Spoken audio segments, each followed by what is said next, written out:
Hello, everybody. I don't know what's going on with. Oh, there we go. Okay, we're good. Welcome everybody to the stream. For those of you who've seen the video, today I have with me Home Team History. We're going to be doing a live discussion. Okay, for some reason this camera's not showing. Oh, there it is. Okay. Okay, now it's not. I don't know what's happening. Anyway, we have Home Team History here today. While I try to figure this out, I'm sure most of you already know who he is, but I'll let him go ahead and introduce himself to you while I try to figure this out.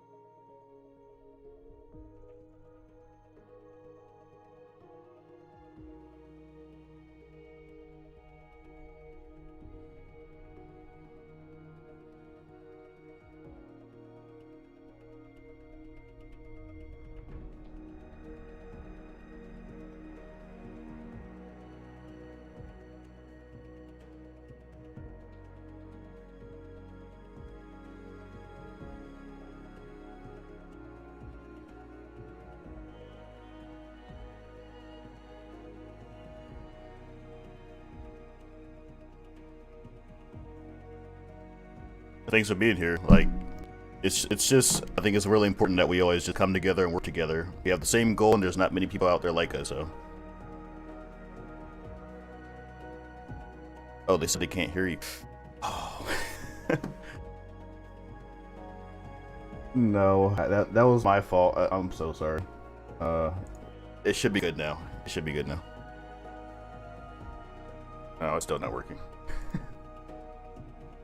I'm so sorry, buddy. Let me see if I can fix it real quick. Okay, now it should be good. Now it should be good. Okay. Hey, let me know if you guys can hear me. I'm really sorry about that, guys. It was my fault. I could see it's picking up the desktop audio now. I forgot the specific scene. I have all that desktop audio blocked out, so it should be good now. Yeah. It's all good. Yeah, my name is Home Team. Wow, my name is Derek. People call me Home Team History, whatever. I started in like 2013, and I started teaching African history at a after school program. And a lot of the kids there that had negative views about Africa and, ultimately themselves. And I was just like, man, that's not good for our community. So, I wanted to incorporate African history into popular culture and speak to it from a more proper historical perspective, ultimately. And that's pretty much how I got started. So once again, I'm honored to be here, man. And thank you for inviting me, and I'm happy to be here with your audience. And sorry I made you have to repeat yourself. No, it's all good. Again, it's a pleasure to have you here with us. And for those of you who just tuned in, like we were saying before, I think it's important for people like us to come together and the same purpose, same goal. It's not many people out here doing what we're doing, and it's not many people. Yeah. I think it's important. There's so few of us out here interested in these things. I can probably count my hand how many people I've ever met face to face who are interested in African history. So it's nice that we have the luxury of technology to kind of come together and do all this stuff together for the same purpose, and also while filtering out all the negativity on both sides. So. Yeah, definitely. Sometimes, I guess we'll get into that later. But yeah, you can. Yeah. So, The topic of the stream is, it was kind of hard to put into words, like sum it up into a title specifically, but basically, Home Team and I had a discussion not too long ago about African history sources and research, how a lot of it, not only is it really difficult, as many of you may have seen my How to Properly Research African History video, but not only is it really difficult to begin with, but also some of the sources are up to interpretation. And there's not necessarily like a right or wrong thing, it's just how you take it, because a lot of the old sources are really ambiguous. And Home Team and I have actually had some disagreements, all in good faith, obviously, like no hostility, but we've had some disagreements on how we've interpreted certain sources. But neither of us necessarily thinks the other one is wrong, it's just that we had a different perspective on it. And I think that's an important approach to take when going through African history sources. Yeah, definitely. I mean, I think that's only like one of two maybe the few things we disagree on. It's all centered around West Africa. I don't believe like we disagree much on anything else for real. I'm sure perhaps maybe in the future there will be, as we definitely grow and learn in African history. But yeah, like you're talking about the essentially the interaction between the Portuguese and Gambia, and how Mali may or may not have been in control of that area. And so my position is that, Mali did control, I guess we're talking more so like the north bank of the Gambia. The north bank of the Gambia area. And this is all nerdy stuff, and we just kind of want to talk about it in general, because that's where we have our agreement. I believe. Can you hear me? Yes. Okay. Because my phone is ringing. My bad. So yeah, I believe that Mali Empire controlled the north bank of the Gambia River in 1455, or in the 15th century, at least most of it. During the time where Cadamosto came and, he interacted with the people there, and there was some naval battle or naval skirmish, if you will. And I believe the Neo-Minka people who encountered Cadamosto and had that naval battle were vassals of Mali, ultimately. And maybe you can say your position in that, and then we can kind of debate it from the sources and interpretations or whatever.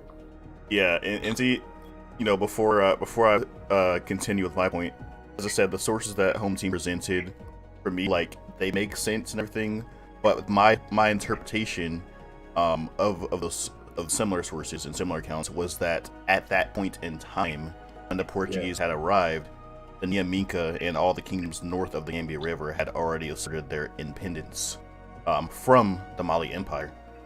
And they may have, the early explorers, European explorers, may have thought they were still under Mali rule because they still used titles like Mansa and stuff like that, because they had been under Mali control for over 100 years at that point. And the sources that we have, like, one of them specifically says that they were not subjects of the Mali Empire. But then we have another one that specifically says they were. So I think it's more likely that they had asserted their independence, but like I said, they were still, I guess, culturally under their control, but not necessarily politically. Yeah. And I came to that conclusion at, more towards the end of my research. And I'll explain that in a minute. But basically, where I got my sources from was Timothy Stapleton and his book, Military History of Africa. I think it's a great book. But when it comes to that point, he kind of just skates over it and just says that Gambia was in control of Mali and they interacted with the Portuguese and it was a Malayan vassal, and he kind of just leaves it at that. And so I was just like, okay, cool. That's one source from him. His book is really thorough. I really like his book. But then Michael Gomez, I feel like he takes a more fair approach and he dives in a little more. And his position, his book is called The African Dominion. It's one of the newer books on West Africa. I really like that book a lot. Basically what he says is that, the naming conventions, that they use, as you said, like the Neo-Manza, the Bati Manza, those lords in those areas, those naming conventions, they indicate more than just cultural influence, because, when you go further up in Senegal, those naming conventions don't exist anymore. And so he's saying that, because of that, it's likely that Mali still ruled the north bank of the river. That's ultimately, his position. And so, I took those two sources, and he also, he dives into Cadamosto's journey as well. And he talks a little about Diogo, I believe. But so I took Timothy Stapleton. I was like, okay, cool. He said that. And I took Michael Gomez from African Dominion. I was like, okay, cool. And then I took more of the primary sources from Cadamosto and Diogo. So we'll start with Cadamosto. In my opinion, he makes the strongest case from his account. So basically what Cadamosto and Diogo was trying to do was really trying to figure out who's the head honcho, in this area, because we want to trade with them. The Portuguese actually, they didn't want to fight Africans there at all. They were really just trying to, gain not only influence, but to have a trading partner, if you will, to gain access to some of the gold and the wealth of that area. They weren't. I wouldn't say that they weren't necessarily, they weren't trying to fight, but they didn't have good intentions, because they did try kidnapping people, try to civilize them as ambassadors. There are multiple accounts of that happening. And that's actually what Yeah, led to definitely. those naval battles that, happened along the Gambia in the first place. See, and it's crazy you say that because Yeah. my interpretation of that kidnapping, yeah, that was definitely violence. But I Yeah. think they were really trying to get interpreters so that they can go back and then have that trade because they couldn't. That there was no longevity to that strategy that they were using. Yeah. But I agree with you saying ultimately, like they came initially and they chose violence. Yeah. Like they could have just Ultimately, went there and made friends with them first and then said, hey, you want to come back? Like what they eventually learned the hard way. They learned the hard way and decided once they went to Benin and Congo, they were friendly initially, and then people willingly went back to Portugal with them. So, yeah, but when yeah. they hadn't reached that mindset yet when they went to the Gambia River. But that's the thing that takes a lot of work. Yeah. I gotta woo you, and it's easier it's easier to just kidnap you. You feel me? Yeah, I guess. So I mean, if getting shot by poison arrows is easier, then yeah. Nah, I totally feel you. So yeah, to what Katamoso said when he went up the Gambia River, he was just like, we had an engagement with the natives there, and he went to James Island. There's like an island in the middle of the Gambia River, and one of his crewmen died, and it was just like, man, like we don't want to deal with this anymore. But he was brave enough to keep going up the river. He was like, nah, let's do it. So one of his interpreters, while he was like along the river, he spoke to one of the people in canoes, probably the Minka. And they were asking like, who's the head honcho over here, who's the leader, and it was like, oh, we can take you to one of the leaders, the Batimanza or whatever. And so ultimately, according to Katamoso's account, he said that, oh, I learned that I'm in the Gambra, which is Gambia, Yeah. from perspective. And then he was just like, the principal lord is the Pharaoh Sangoli, which to me is significant because Pharaoh, is really pretty much the Farima or the Pharaoh, which is like the military leader of that area. And then he said, which was pivotal, the lesser lords are, the Batimanza. Yeah. And so when he like gave us a picture of that structure, I feel like he inadvertently described classic Malayan imperialism to me. Because how the Mandinka, like the Manza, he sends conquerors ultimately, the Farimas, the cavalry, if you will. Yeah. And they conquer area, and then they become the governor of that region, or the king of that region, or whatever. And then the lesser lords, as Katamoso puts it, are the people who used to run that area. And so they give them the naming conventions. Now you the Batimanza, now you the Neo-Manza, and I'm the Pharaoh Sangoli. So to me, that was significant how Katamoso, inadvertently described Malayan imperialism. And there's no real way for him to really know that. So I think he accurately described Malayan imperialism in that area. And those lesser lords were the Batimanza and the Neo-Manza, because the Neo-Manza, according to his account, actually visited him and the other dude while he was visiting the Batimanza, trying to get an agreement with him. So he identified the lesser lords on the north bank of the Gambia River. And to me, that's the first indication that Mali in 1455 did indeed rule that area, all the way to the mouth of the river where the Niamiko were. And the other indication, I know you say that Diogo is unreliable, and I can agree with that. And the thing is, though, we have to identify specifically where he's unreliable, because I don't believe his whole account is unreliable. And the reason I believe that is because, when Diogo went further up the river, and I believe they say he went in like either 1456 or 1458, somewhere around there, not sure. He apparently went further up the river, and then he like Katamoso wanted to know, like, yo, who's the head honcho? Like, we want to speak to the head honcho here. And so he spoke to one African there along the bank, and he claims that this African told him, oh, the Bur Manza or the Bur Meli rules all the lands on the right bank of the river. And so to me, that was super significant because of the naming convention, because he was oddly specific as to that name convention. He said he told us that the guy said the Bur Meli, and that naming convention is significant because it indicates that it was probably a Wolof man or somebody from the Jollof area in Senegal, that region, and it wasn't a Mandinka man or anybody else. And because a Mandinka man would have perhaps used a different naming convention. And so to me, that was significant and reliable, because there's no way a 15th century Portuguese man, upon his first visit to that area, is going to know that, that distinction, if you will. And so to me, that was pivotal. I think Diogo is unreliable unreliable because I believe he was very old when he was recounting the story. Yeah, and he created this story about converting the Neo-Manza or something like that, which was probably BS. He had some debate with them and he won. It was like a Christian Muslim debate or something like that. And they're not exactly sure where in the river he was, I believe.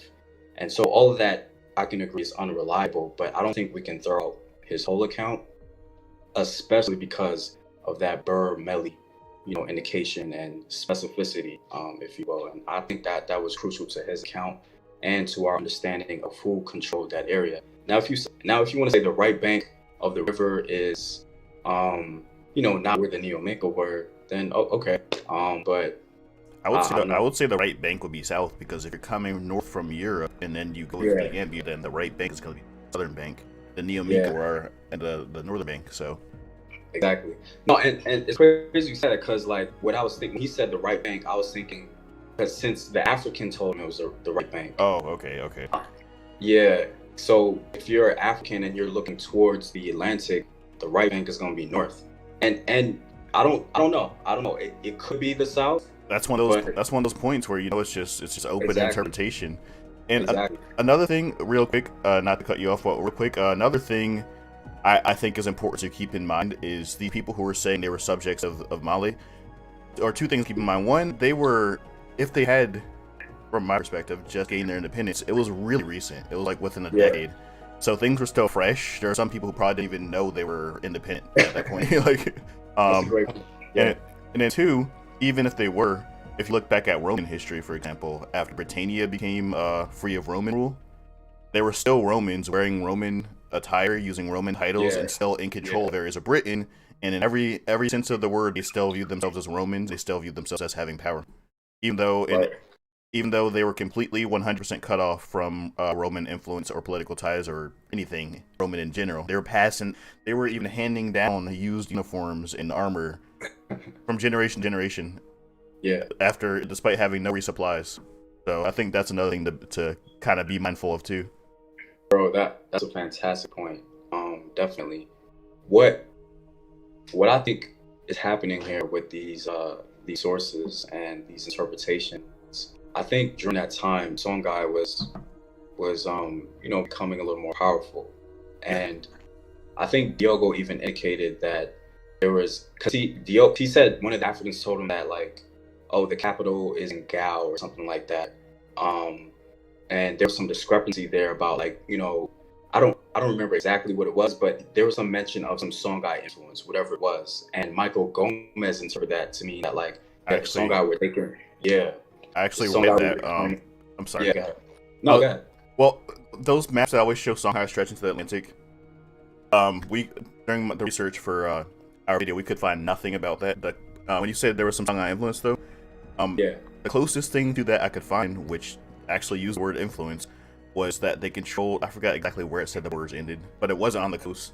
But it said, however, their influence must have been felt up the Senegal River to the coast. Yeah. It just kind of presumed. But yeah, sorry. I was talking more so inland. So as far as like, I was just trying to indicate that Mali was losing power to the Songhai ultimately during the 15th century, and especially during the time the Portuguese were visiting. And so there's some discrepancies there as to who was really in control of that region, and so the vassals were kind of breaking away from Mali at that point. But I do believe that the like, from my understanding, the Neo-Manza people, they're like two branches to them. They're like a Mandinka branch and like I guess another branch. There's some cultural influence there. Like they're kind of the same people, but they're not. I think nominally, my honest opinion, the North Bank, the Neo-Manca, they were under Mali, like on paper. But technically, they could have broke away from Mali, just like the other vassals were doing, or many of them were doing. Well, see, let me bring up that Roman point again. When the Roman Empire collapsed, there were still barbarian kingdoms, as they called them, that still claimed or like swore allegiance to Rome, despite having their own king, their own economic structure, everything, just out of like, I guess, respect, but also slightly fear. It's hard to. I feel like that's a complicated political thing that's happened throughout history. Yeah, that may have been what was happening. And that's why we see that discrepancy there, Yeah. because there's also that heavy cultural influence. Because they even say that the Bati Manza, who was close along the mouth of the river, not to the mouth exactly, but he was close. They say he was a Mandinka, like a Mandinka ruler, like he wasn't like a Neo-Minka or anything like that. Yeah. So there were a lot of actual Mandinka people there who perhaps have always been there, and they were like an extension of Mali, if you will, and they influenced the area heavily. And was there really an incentive for these vassals along the mouth of the river to break away from Mali or to rebel or to gain independence? They probably had a lot of benefits from being a part of Imperial, Mali, if you will. So they had more stability under Mali rule for all the time, and exactly. That was a pretty turbulent time, like with the Mosi raids and everything, and Songhai. Yeah, like it was pretty turbulent at that time. So for them, it was probably a wiser decision to be like, hey, we're okay with you. Like, don't cause any more unnecessary drama. Yeah, definitely. So, yeah, when you brought up that point, I was like, man, like I like the sources you use. I definitely respect the perspective and your interpretation of it, man. Like I was just like, wow, because I thought of it very differently, as we all can see. Yeah, but I was like, man, I definitely appreciated that perspective. And I honestly appreciate yours too, because like I said, it's like normally I can usually, not to toot my own horn or sound rude or anything, but usually when somebody brings up a point that contradicts something with mine on African history, I mean, granted, a lot of times it's like, rudely, to do it rudely, so I have no respect for it, but a lot of times I can quite easily debunk it because I spend like hours scrolling through this stuff. I also have my team members spending hours scrolling through this stuff. But with you, I'm just like, like, like I can't just debunk it right within like a couple sentences. It's like, yeah, you know what, you might be right. Yeah, same here. Definitely. I definitely respect the work you do, man, and absolutely. So yeah, definitely. I feel what you're saying. I love the way you made me think about it, because I didn't think twice about it. I just looked at the sources and I was like, okay, they're saying this. That goes both ways, man. That goes both ways. Yeah. So I was like, it really made me think hard about it. Yeah. So, and that's all throughout African history. Is it does exist that those discrepancies or whatever. Yeah. Up to interpretation, if you will, stuff like that. So, especially since a lot of our sources that we have to rely on are written by outsiders, so they're gonna add their own little spin and everything, and whatever benefits them or makes them. Even the primary sources, the Tariq al-Sudan and the Tariq al-Fatash, they'll do the same thing for prestige, like how they bash Sunni Ali, for example. Because Sunni Ali, he didn't want to write any. He didn't like the educated, literate community, so he didn't write his own stories. All those stories we have are people who conquered him. That's where we get the info about him. So, he may have been as bad as they wrote about him, but may not have been. We won't know. So, well, they conquered him through the pen, if you will. Yeah. But I think if you're a genuine African, scholar, whatever, and really want to understand, like, he was a real one, man. I feel Sunni Ali, like, he stuck to his guns with the traditional African religion and he blended it with Islam. I think he used Islam politically, to be honest. I don't really think he was a real Muslim, from what I read. Can we pause for a second? I'm sorry. Is the stream laggy? I've seen a couple people saying it's lagging. How's the stream looking for everybody before we continue? Also, the questions, we will get to the Q&As here soon. Right now, we're just having discussion, and we'll have a full Q&A session afterwards. So is it good for everybody? Can I get some thumbs up if it's good, thumbs down if it's laggy? Well, on my end, it's lagging too. So, but I mean, I don't know. I think that's the best we can do, to be honest. It's weird looking at OBS and there's no 0% missed frames. The MS, the data rate, everything's fine. I think it's just YouTube being weird. Yeah. Is it good enough at least? Can you guys still hear the conversation and everything, or is it just kind of like... Yeah. Pause every few seconds. That's unfortunate. Alright, well, if it's going to take hours to fix a problem, it's not worth it. I can manage. Yes, it's at least good enough. All right, well, if it's good enough, I'm sorry. I don't know what's going on with it. But yeah, sorry. What were we saying, home team? Or I'm sorry about that. You prefer if I call you Derek or home team, by the way? Usually we just like kind of chatting, so I never have to actually use your name. Yeah, you can call me Derek, home team, don't matter. It's cool. Call me Derek. Okay. Yeah. And you spelled my name wrong, by the way. I did. I noticed it afterwards. I was like, whoops. Nah, it's all good. It's all good. So yeah, it's Derek for everybody in the chat as well. I don't remember what I was saying. You cut me off so much, man. That's what I do. That's what I'm all about. You were talking about Sunni Ali being more of a traditional African religious practitioner. Yeah. I forgot the overall point I was making with that. But that he was conquered with a pin, and he don't think he was a real Muslim. I don't think he was really a traditional Muslim at all. I think he, incorporated his traditional African, beliefs into Islam as well. He knew the power of Islam politically in that region. Yeah, and he used that to his own benefit, definitely. And man, I really wish we could have seen how Songhai Ali would have interacted with the Moroccans, or how he would have engaged them. Yeah. Man, that would have been something to see. I think Songhai Ali is the greatest conqueror in West African history, in my personal opinion. I don't know if you have any disagreement about it. Militarily, for his lifetime, yes, but I think Askia Muhammad was a more well-rounded conqueror. He had more well-rounded because I think he had a good balance of military expertise as well as political expertise. Oh, okay, that's what you're saying. Diplomatic, okay. Yeah, I totally agree. Yeah, I see what you're saying. I'm talking just, forget all the politics. Yeah. I want the victory, type of, you're going to feel this weight of the sword, you feel me? Yeah. I think Songhai Ali, in that sense, militarily, as you said, I think. Yeah. That's what kind of makes me believe, that's kind of what adds to the credibility of his cruelty, though, is because the cruel leaders, they don't care as much about how people feel. They just do whatever gets them more land and more wealth. So yeah. But I think most kings were like that. Because to me, Askia, he was on that tip too a little bit. He had to be, most kings have to. Any conqueror, but because he married it with Islam as well, and he was, more friendly in that sense. They were just like, okay, this is a tolerable king, if you will. But I mean, but still though, if you look at, as again, subject to interpretation from the sources that he commissioned, they wanted to write nothing but good things about him, but we did read continuously about diplomatic conquests, like peaceful conquests, like Timbuktu, for example. That's true. Yeah. So Sunni Ali, as far as I can tell, there was none of that. So. Or maybe they just ain't right about it. Yeah, which goes back to the greater point of this whole stream. It's all open to interpretation, and I think the most important way to do this that accurately is to read through multiple sources, multiple perspectives, as many as possible, despite having limited resources to do so when it comes to African history. Just comparing them as much as you can. Yeah. And then drawing your own conclusion, weighing the options, drawing your conclusions based on those things. I think Go ahead.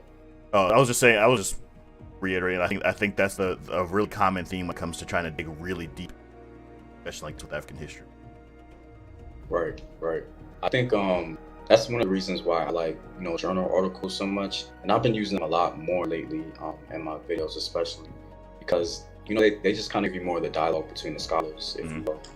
In their articles, and they mention them, and they talk about his perspective, and then he kind of breaks it down, and he tell you, he or she tells you his or hers or whatever, and you get kind of a fuller scope of what the discourse is with that particular topic, and that's what I definitely appreciate. It's because if you think about it, what we're doing is a journal article. It's just more of a visual journal article, so. I like where you put that. Yeah, so that's why I go through those. I read those things religiously when I'm doing research, because sometimes I do need that. I read something and I'm like, what do they mean by that? Or I'm trying to think of the best way to put it. And I read through a couple of journal articles, and then I see that exact source cited there and their interpretation. That makes sense. And then or I compare to another one, and they have a different perspective, and then I have multiple perspectives to compare it to, and then I can draw my own conclusion.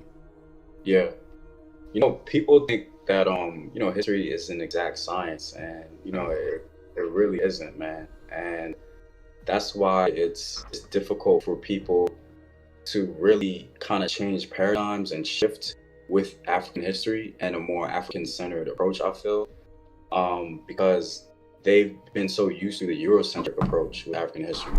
So, one thing I've noticed, honestly, is that anytime I give people of African descent, Black people in general, any sort of agency in North Africa or outside of Africa in general, there will always be problems with that.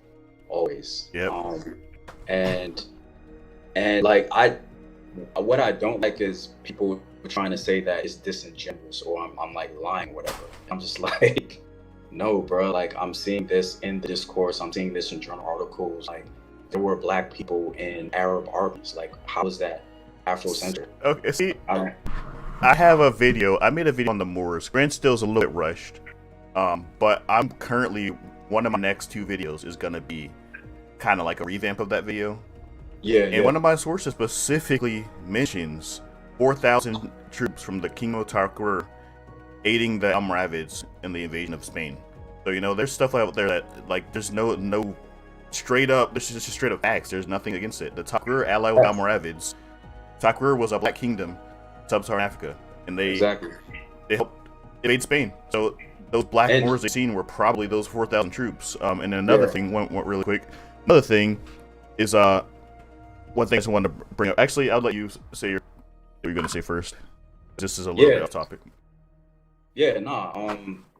Because I think even with that, the 4,000 Black troops, in the Almoravids, like, if you look at Arab history and their armies and stuff like that, you will see Black troops all throughout the history. Yep. They weren't even called Moors then. Like the Black Guards. Yeah, the Black Guards. Yeah. There's a very long tradition of Black soldiers in Arab armies. And even when you read the corpus of Arabic sources or whatever, exactly. That's a great book. I recommend it to anybody. There's in Yusuf, what's his name? He's the Almoravid leader, Tashfin. In the Battle of Zalek, I believe. I forget it. It was like a pivotal battle, ultimately. And they were going back and forth with Christians and the Muslims. And Tashfin, the ruler, the Berber Amazigh ruler, he realized that something needs to happen. And so, according to that book, according to the Arab sources, not that book, the Arab sources, they said that Tashfin, he sent in his his personal bodyguard to assist in that war, and that won the day. Like, that tipped the scale for them. Yeah. So to me, it's just like, and for you to say something like that, because that gives agency to Black people or whatever, to say something like that, it's kind of like, oh, that's a problem, or that's revisionist, or that's this, that, and the other. And I'm just like, bro, like, I really don't understand, like, why this is such. I understand, and then I don't understand. It's just like, do you want history? Do you want a fair, or do you just want some feel good, some stroking your ego? Yeah. Like, it's too many people who want that feel good, or that stroking their ego, or that. See, I'm just gonna be straight up. I'm not gonna call out any names or any people or any places, but as soon as in one of the many places I posted about this live stream, somebody straight up told me I shouldn't collaborate with you because you're Afrocentric and you make stuff up. And I'm I saw that. Oh, you did? Okay. Yeah, I didn't look at like all of it, like throughout the whole lifespan of the post or whatever. But yeah, I did see that. Yeah. So, like, basically, I asked this person, "Can you give me an example?" So this person told me that the Nubians defeated the Romans, and they said in reality the Romans just decided it wasn't worth it, so they pulled out. And I'm like, is that not what happened with the Germanic tribes? They pulled out because it wasn't worth it. They consider that a defeat, so why is it not a defeat when it was the Nubians, Like, defeat is a very broad topic. It could be a military battle defeat, it could be a diplomatic defeat, it could be anything. If they decide their military presence is better away from that area than there, I mean, in my eyes, that is a defeat. So that's again full circle back to what we said, interpretation. So yeah, exactly. And to me, that's the thing with that, because every time I talk about Queen of Monterenas, there's always some, pushback. There's always detractors with that. Yeah. And to me, it's just like, I've never said, especially in my recent videos, I always say they strategically withdrew because Rome was stretched too far thin. They didn't have the time or the resources to have that smoke with the Nubians at that time. Like, they just didn't. And so what happened? They gave them everything they wanted in the treaty. So Queen of Monterenas got all her objectives met, and the Romans did not. So like, what do you call that? Yeah, I mean, I honestly agree that that's a feat. I mean, the Romans wanted to take control of Nubia, they did. and They wanted to they make them a sort failed. of bastard state, and they were taxing the Nubians, and that's why the queen was just like, no, we're not about to have that. And so her, no, we're not about to have that one day. Like, I don't understand. Exactly, that's a victory for the Nubians. Like, I mean, it's the same with the Germanic tribes. Again, like I said, like Yeah, the Romans said, we're going to take over this land. They suffered some defeats, some military defeats, yeah, but ultimately it wasn't the military defeat that drove them out. It was the fact that they thought it just wasn't worth it anymore. yeah, exactly. And I try to be as fair as possible.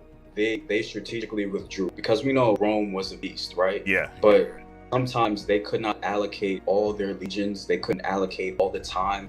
And they couldn't allocate, all their resources into one place to especially try if and it was conquer. something that they don't think in the long run wouldn't be worth all that time, money, and deaths. And it's the same story for most of the colonization of Africa, even with Western Europeans in the 15th century onwards. Most Yeah, of their encounters, let's just use Native Americans as an analogy. Native American civilizations, there was disease, there was metal weapons, there were horses, there was all kinds of things that they brought devastation to their civilizations. So strategically, it was worth it for Europeans to conquer them. yeah, Africans, for the most part, they had all that stuff. mm, They had immunity to diseases, they had horses, they had armies, they had centralized states, they had swords and armor and all the other stuff.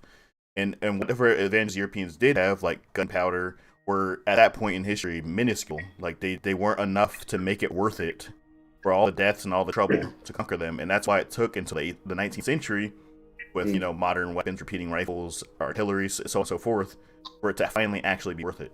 They needed a yeah, pretty big edge to want to spend that time investment into it. So yeah.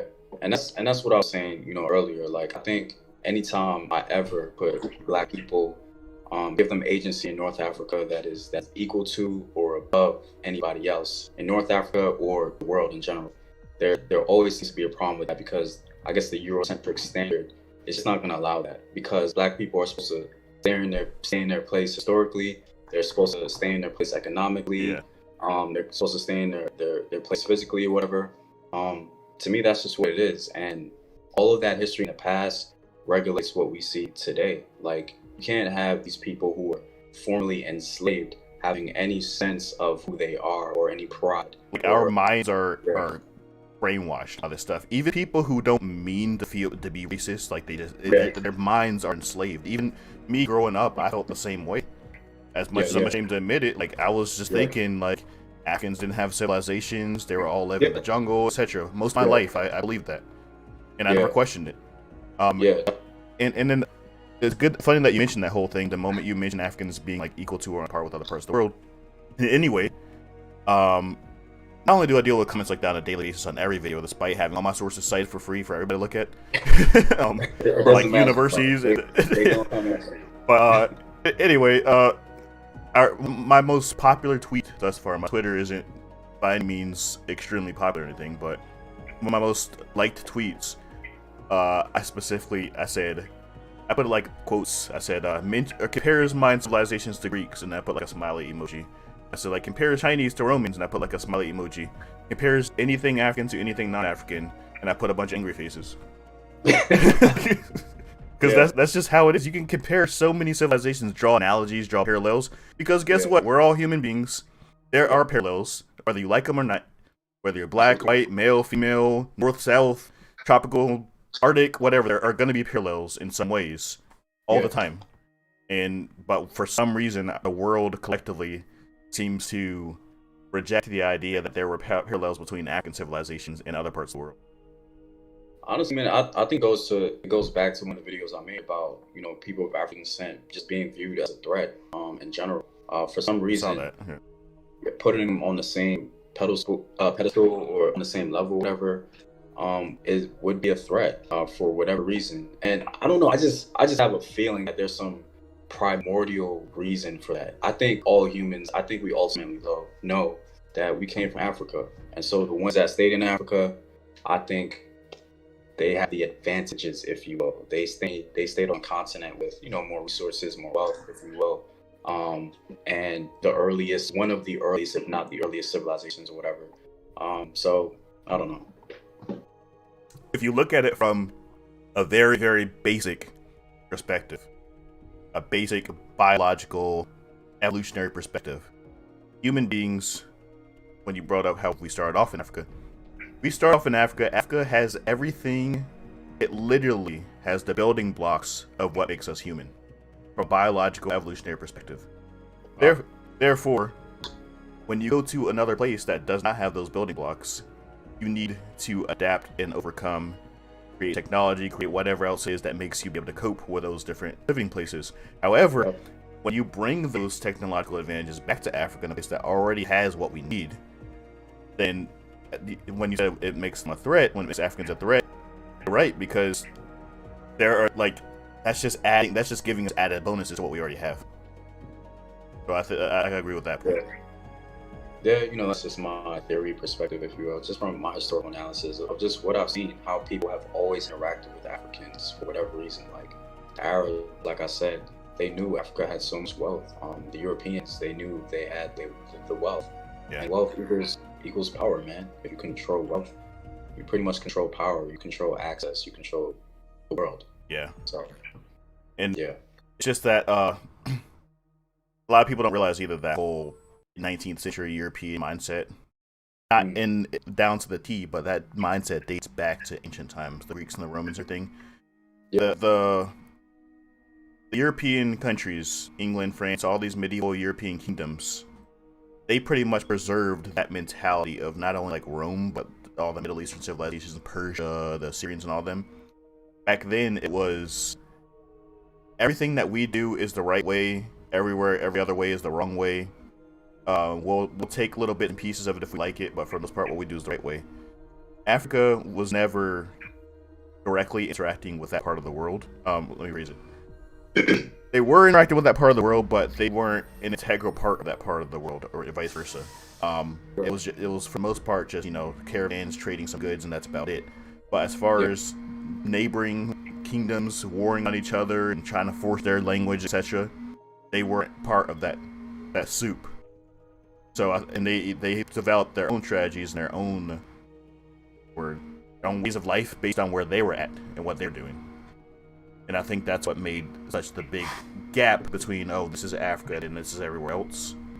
Mm-hmm. And when they saw all this wealth in a society that they deemed as less civilized or whatever, I think that's why they view that as threats. Like, okay, if they were to consolidate their power and their mentality and impose their way of life on us and have all that wealth, then they would be a threat. Yeah. I think it gets passed down because you create propaganda off of that mentality. Yeah. And that is passed down through generations.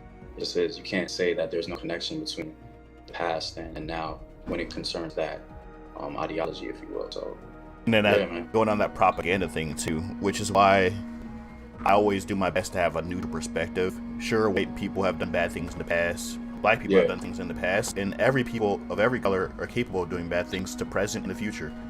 So that's one thing I try to reiterate.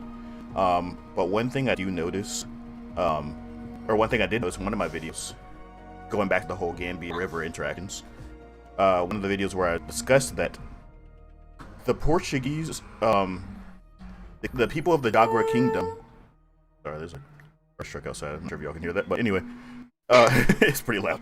Anyway, the Jaguar Kingdom, the Jaguar Kingdom. It's one of the small kingdoms on the north bank of the Gambia. Oh, I never heard Jaguar. I never heard of that. Okay. Yeah, their king told them that white men were cannibals who wanted to capture black people for food. Oh, yeah. Okay, I know what's up. Okay. And it's like one of those things, as you said, propaganda. Look at the 19th century European. They look for an excuse to colonize the savage African because they were cannibals. Like that Native Americans of the Amazon as cannibals. For political reasons, like, we need to civilize these people. We need to save people's lives so they don't get eaten. But again, the Jaguar Kingdom, these Africans were calling these white men cannibals. And when you look at both perspectives, they had their own reasons, good or bad, right or wrong, power or no power, whatever it was. They had their own reasons for lying, saying that the other one's cannibals. Yeah. So my bias is that they had every reason, the Africans, or at least that particular African king, he had every reason to consider them cannibals or to use that propaganda to defend the integrity of his nation. Because, as you said, the Portuguese were going down there and just. Well, that's what I'm saying. I'm not. For me, it's not arguing morality. It's just arguing reasons in general. The Europeans there definitely were moral reasons. They were clearly for greed and power. They wanted to take control of areas, and civilizing the people would have. They had to find a reason to do that. Oh, well, these people are cannibals, so we need to take over them and show them the way. So my bias is that African king, he used that propaganda as a noble function. Yes. For the people. When it comes to the Europeans or the Portuguese in particular, they used it out of thin air to be the head honcho of the world. I completely agree. I completely agree. That's why I said from a non-moral, ignoring morals, just specifically, they had reasons for doing it. Okay. Yeah. Okay. But I definitely agree that out of morality alone, Europeans lose in that respect, 100%. Yeah, and I think that's one of the things that distinguishes sort of European mindset or ideology as compared to a more African ideology. Like, I feel like for them, preservation of self and nationhood, whatever, is the law of the land. That's what their religion is. For Africans, spirituality, seems to take more precedence. Spirituality and their moral function, or whatever, seems to take more precedence over national security. And I've made that point in the past before. And I feel like it's because, when the Europeans became Europeans, if you will, you kind of have this small continent.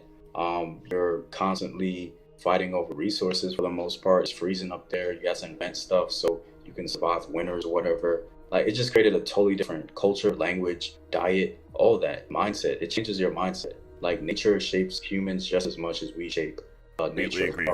Like, this whole industrial world we live in is something new.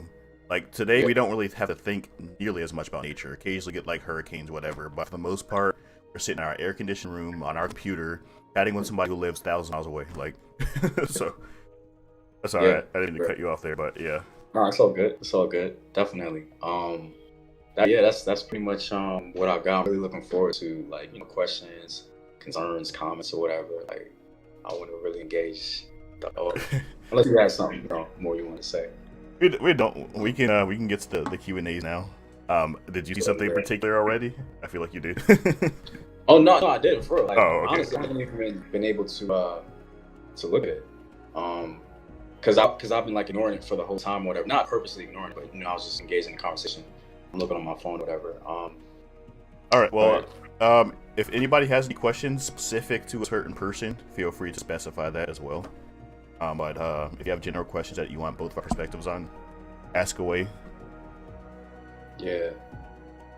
Using Godon and other complex operating belief systems. I know somebody, when you first posted that, we're gonna do this live, somebody was like, yo, can y'all talk more about, I think it was religion or something like that, or some spiritual concept. I'm not sure.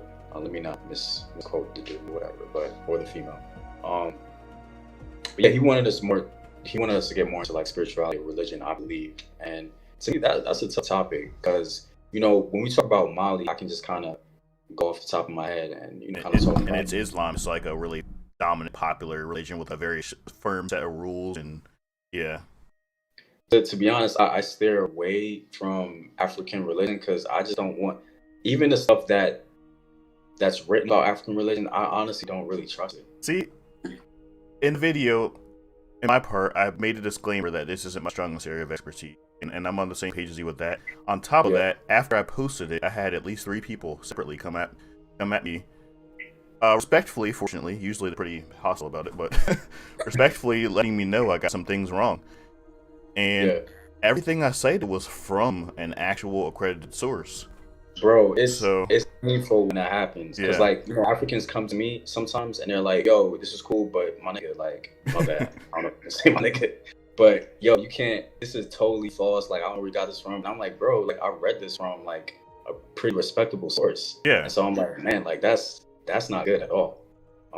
So I totally feel what you're saying, and it's difficult, and that's why I try and stay away, especially from religion, because it's I know there's just a lot of, I don't want to say misinformation, but the perspective may be off on it. And see, I learned that the hard way when I did my video about the discrimination against Bantu people in foreign African communities. I turned this paper inside out, like totally dissecting it, and the amount of angry Somalis I got in that video, the amount of like death threats I got in emails, everything, like you have no idea. And even after disabling the comments, because I was sick of my notifications getting blown up from that same video with angry people, and despite telling in the video I have nothing against Somali people, I promise this is purely just explaining a thing that's going on in Somali communities, it didn't matter. Disable the comments, and I still get people, actually in my live streams, still get people hopping in just to, talk crap about it in my streams or on other videos. So it's like that video right there, even before I got the angry stuff, I specifically post on Patreon, hey, from now on, Patreon requests can only be positive or interesting topics about African history, not covering anything like this anymore. So. Yeah. I think somebody said, I think I saw it. Yeah. Somebody said, hey, that's the first time I seen Home Team cuss. I apologize about that. I'm still human. I try to be as professional as possible, but it comes out every once in a while. See, that's another thing too. Like when I do my gaming, I've had people criticizing me for my gaming, and it's like, oh really? Am I supposed to just sit behind a bookshelf all day at my computer? Like, just no. I do stuff besides history. I play some Call of Duty. I'm not just a robot. But anyway, but I mean, to me, that just goes to show like how comfortable you are with your audience, and especially how comfortable I am here, because it just kind of came out, whatever. We still humans, man. Like we have a life outside of this, But I care about all my people, so But anyway, I saw a question about like, Home Team was directed towards me. Like, have you considered putting your sources in the ISO Dropbox or in the video, whatever? And I actually have thought about that because I just post my links to my Patreon, and I'm just like, maybe because as I'm getting bigger, like people, they're just being really nitpicky a lot of times, and I don't mind. I take all the smoke, whatever comes. I take it, even the criticism, especially. So I'm thinking about like, man, like let me just show these people all the sources in all my videos, and maybe this conversation now will help prompt me to do so. Or encourage me to do so. So I learned that. I guess I'm a bit more sensitive towards that than you are, because I'm the one who's actually gonna argue with the people in the comment section, and I don't think you do. But anyway, that would be a lot for me to do, because people post on like super old videos as well. I'm just like, man, like I don't have time for this. I'll be here all day trying to talk to people. I mean, I have a threshold, but I still, that's something I want to stop doing altogether. But I give them too much attention. But anyway, as far as the sources though, that's why I started. I remember I started with the top 5 African achievements video, which I posted I think about 3 years ago. From that, say that one more time. You kind of cut off there. Say that one more time. My top 5 top 5 most surprising African achievements video. From that video onward, every video has sources, unless it's one that doesn't need sources, like an announcement or something. Yeah. But and I would post them on my Patreon, which honestly that's not a bad idea, as long as when you post the sources, you make them public. Yeah. Which I do. I make those public, but then later I got my website, and I post them both on my website and my Patreon now. And yeah. So basically, what I try to do. Or just real quick. Basically, so when you get people talking out and nitpicking your information, just say, take it up with whoever wrote this paper, and then you can end a conversation right there. Yeah. I'm tempted to say that, but I don't know how I feel about that. I don't just want to dismiss them, but at the same time, I don't really address it either, because I just kind of know like I didn't say this. So, well, but whatever. It's just for me. It's like if they nitpick something, for example, as I said, the Orisha stuff, a topic I'm not particularly comfortable with. I did get accredited sources. I did use information from those accredited sources, but I was still wrong from some people who were born there and practice that religion. So for me, at that point, I'm like, maybe my sources weren't as accurate as I thought. But if they come in angrily insulting me, that's when I say consult with my sources. Because usually when they're insulting you, they're thinking you're being like an Afrocentric or a racist or whatever. For me, since I quote unquote sound like a white dude, people will think that I'm like getting paid by white people to do what I do. Or if they're white, they will think I'm an Afrocentric. Like every day, I'm getting called an Afrocentric and a Kang, or sorry, like a Kang Afrocentric or a white dude in disguise. Every day, somehow I'm doing both. I'm successfully doing both at the same time. Like, Not for real. Like people say that. Yeah. Every day, I'm somehow a king and a white dude, racist dude at the same time. I'm somehow accomplishing both at the same time. It's crazy to me. It's like it just shows you how much confirmation bias people have and how much they want to boost their own self-esteem, that they just cherry pick every tiny thing I say and make me out to be an enemy as much as they can. Yeah, definitely, man.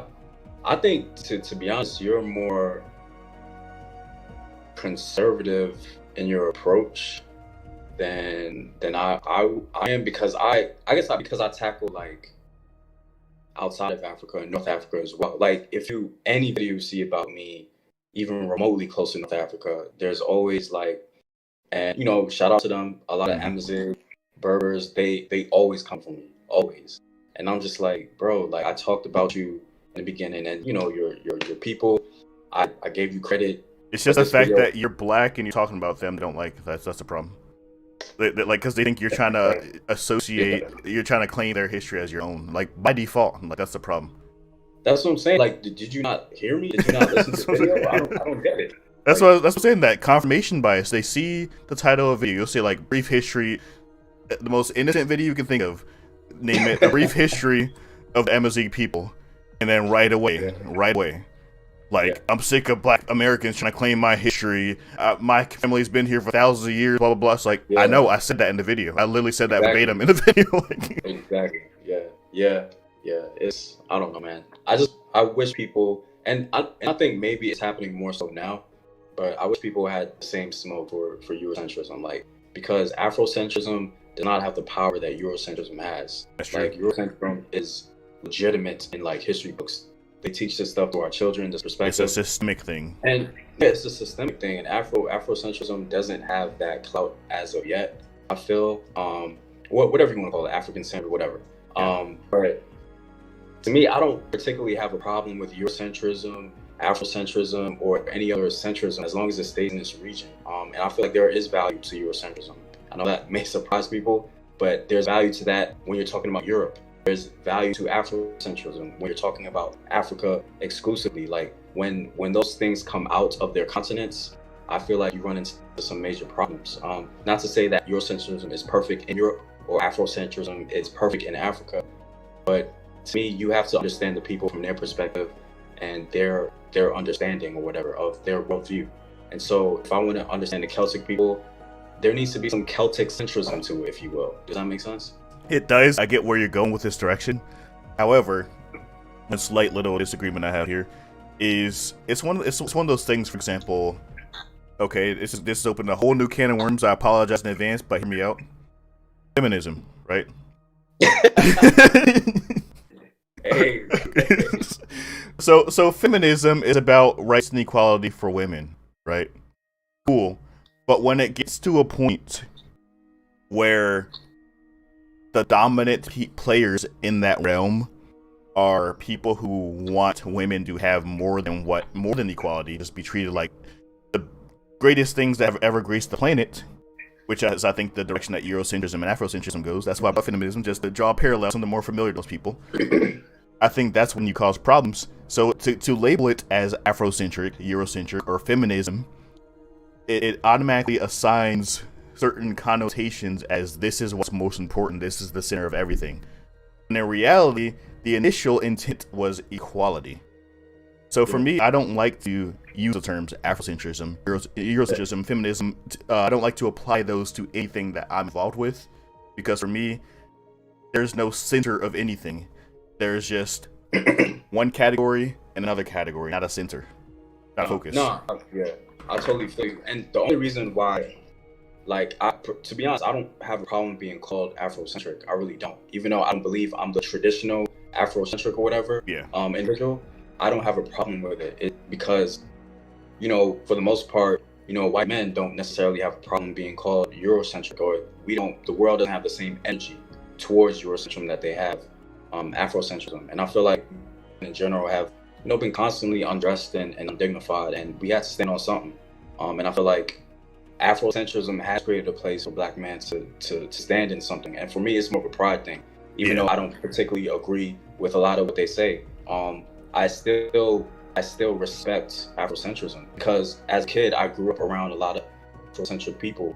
When I was walking down the street, I could agree. Even the Hebrew Israelites, even all those people have influenced me as far as like really looking at Africa in a different lens. Looking at Africa as not this backwards, Eurocentric, dark continent type of way, And so that's why I respect Afrocentrism, and I will always give them, the credit. And I think if you decide to stand on Afrocentrism, stand on that, because we have to be men out here. Like ultimately, that's what it is to me. So you can call me Afrocentric. That's cool. I'm gonna stand on what I feel is the truth and what is fair. I'm really looking for the truth. I'm really looking for a proper historical perspective. Like I always say, if that leads me towards more of an Afrocentric position, I'm gonna stand on that. So that's what it is. See, I feel you, and I agree with you, because they do. For example, my journey started with Afrocentric ways of thought too, like radical ones, like Black people discovered America, the white man covering it up. Like that's where I started my journey. So I get it, but I learned very quickly that that's bullshit. But the thing is, at the very least, it let me that was the trigger, that was a spark that made me think, exactly. Maybe there is more to our story than getting kidnapped from a tiny little village in the jungle in chains. Exactly. And that's for me the value of it for our community. It's a starter pack, if you will. Yeah. In my personal opinion, like it did start me out, and as you said, it started you out, and then we went on that journey, and it has done some harm. Like we can't ignore that. Yeah. And that's why I think it's important for channels like me and you to exist, man. Like I feel like learning African history from a proper historical perspective has just lightened the load for me, man. That historical baggage that some Black people hold. Just the pride and peace you feel when you actually learn it. Like, because when I was younger, I didn't know why I felt low or less. I didn't know why I couldn't put a label on it or a reason, but I just always did. Like when we had, even during Black History Month was the worst month, the most uncomfortable month. It's like, this month that's supposed to make me feel good, but actually made me feel more depressed. Wow, that's deep. It's because it's like, hey, just think about it. Think about it from a purely black and white, no pun intended, black and white perspective, right? Yeah. The highlight of your history, the best thing that you have to talk about, is how you liberated yourself from the white man. That is the absolute best thing in your history you have to talk about and teach out in schools. That's not good, especially when you're in a classroom full of primarily white people too. Yeah. And they're like looking at weird looks the whole time. Like I remember we had a Black History Month lesson. We learned about Martin Luther King, Rosa Parks, blah blah.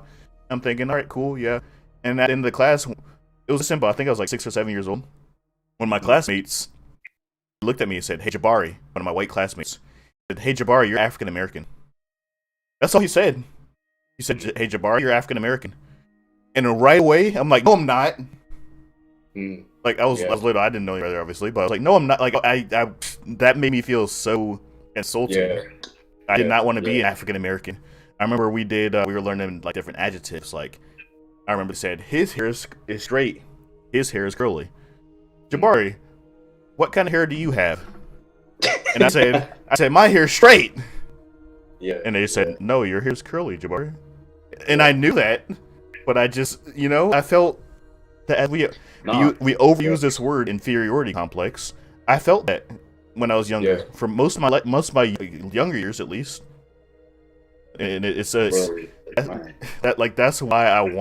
I do what I do. I want people to grow up not feeling that. I want people to grow up feeling, look, there's more to our history than that. Not only is there more to our history than that, but you've got to make stuff up like that Afrocentrics that we were talking about do.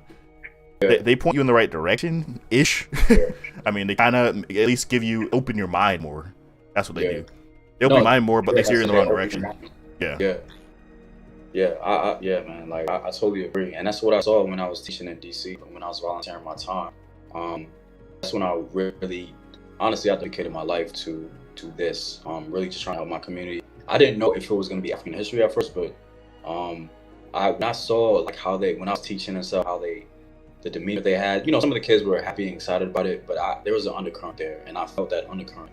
And it's something I'm very familiar with. And I feel like only Black people really understand it or know it or see it.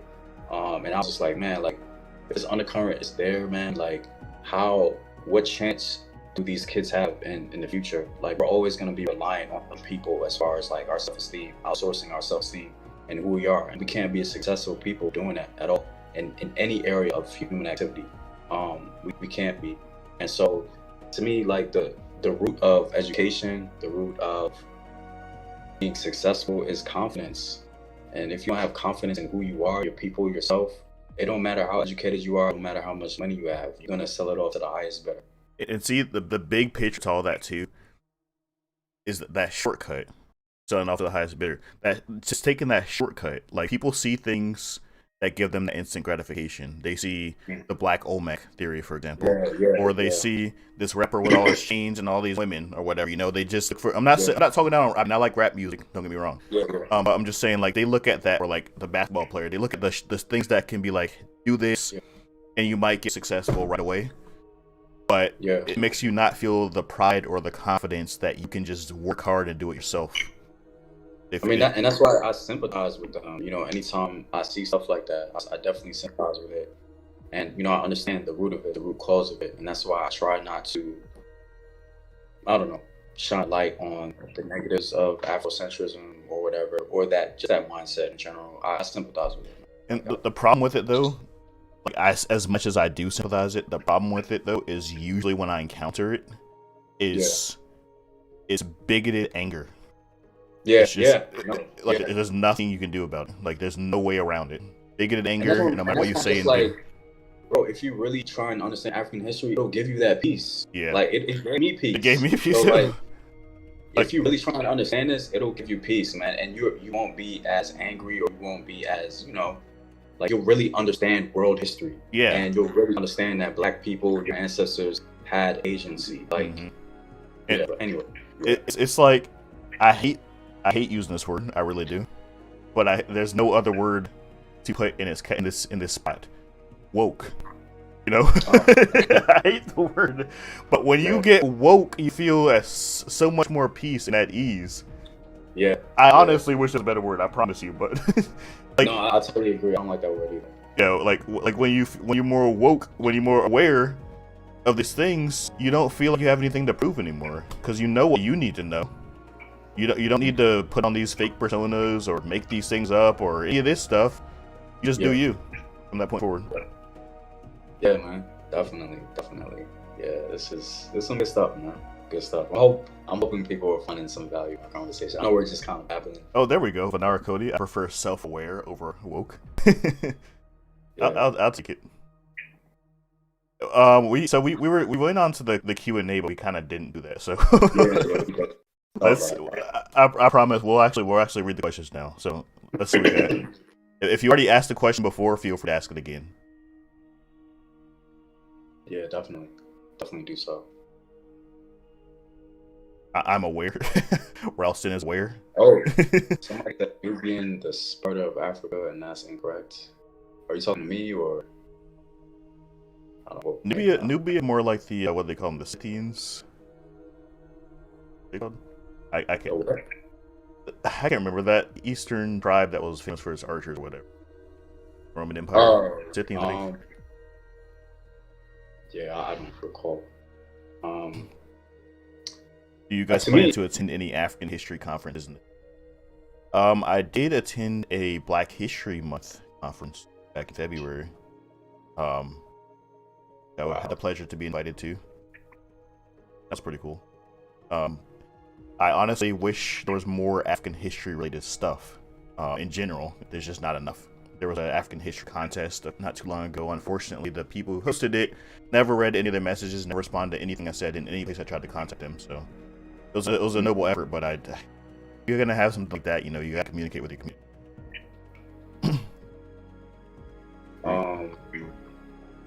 Somebody Kane Drain, I believe he asked me, what are some examples of religious syncretism in Africa with Abrahamic religions? I don't know much about that process, but I think one of the things I've seen is how the Muslim Africans, upon conversion, they really tried to incorporate or blend their oral history with Islam, the Islamic narrative or the religious narrative. So a lot of times you'll see the Mandinka elite, especially who are Muslims, they say that, the Ethiopian, I guess, I don't really know Islam, so don't crucify me, but he was like the singer, and that's terrible. The dude that called to prayer, he was an Ethiopian, I believe. They say that, I guess, his son went to Africa or something like that. They were related to him somehow. Like his lineage went to the Mandinka, and then that's how, the Mandinka civilization began, this and the other. And that's how they kind of blend their oral history with Islam and legitimize themselves in that religious narrative. And you'll see it a lot. Africans tend to change their oral history. Bilal, yeah, that was his name. Yeah, Bilal, that's his name, exactly, Bilal. They'll change their oral history to kind of suit the Islamic narrative. So, next question we got, I saw it before, but it's on now. What are your opinions on African culture fantasy setting like Chinese wuxia? I mean, I'm all for it. That's one thing. If I ever reach my goal of becoming a full-time creator, I want to open my own media company and create projects like that. Video games, movies, TV shows, anything, everything that incorporates African elements. That's my ultimate goal in life. That's what I want to do before I die. Man, that's dope. That's excellent. Another one. Again, feel free to ask your questions again. I scroll up a little bit, but it's only so much I can do and look at and not miss. So feel free to ask your questions as many times as you can until we actually notice it. I promise you, we'll try. Have you any of you two been? Oh, sorry, go ahead. Yeah. No, I was gonna read the same thing you was gonna read. Have any of you two been to Africa / or planning to go? I have never been there, but I do want to go. One of my team members is actually going to the Gambia next month. Oh wow. Yeah. Cool. And by one, I mean my only team member. He's the one. If I had the money, I would go with him. But I would like to go to Ghana or Mali, hands down. Yeah. I might be going to Zimbabwe in July. That's awesome. I might be going. Might. So. You gonna vlog it? What do you mean? See, like I just want to enjoy my experience, to be honest. That's true. There's no slight on my audience or nothing like that. Like I just really want to enjoy it with my family because my wife and my son are coming or whatever. Yeah. I just want to enjoy it with them and not necessarily because I'm not really techie. It'll take me a lot. It takes a lot of energy for me to like kind of figure out. Yeah. All right, and I would want it to be a relatively good production. So. That's fair. That's fair. I mean, that's a life-changing. That's a new experience. The first time ever going to Africa, yeah, so I would definitely imagine wanting to just soak it all in and not have to worry about anything like that. Yeah, exactly. Yeah. So. Is the team member red? Yes, it's Redwall. Home team, have you ever heard of the Roman Emperor Septimius Severus? Yes, I have. I don't know if you want me to elaborate. He's the North African one, right? Yeah, I think it was North. Yeah, he was North African. North African, I believe. Do you think there is too much gatekeeping in the African history? Much gate? What do you mean? I'm trying to find where gatekeeping is relevant in that statement. Like, what do you mean? Like, too many people blocking off all the African history stuff? Like, from getting anywhere? Is that what you mean? While we wait on that, yeah, if we got any other questions. What was the class system like in Imperial Mali? Can you guys go into detail on that? I haven't. What? The class, that was from Ari Evans. What was the class system like in Imperial Mali? Can you guys go into detail on that? I'm not very super well versed in that, but I do know it was similar to the knights of medieval Europe. There were the nobles who fought alongside the king. There were the ones who didn't necessarily fight alongside him, had so much power and influence that they were valuable assets to the king, and he wanted to be in there, good friends with him. And all the way down to the peasants and the slaves. It was pretty similar.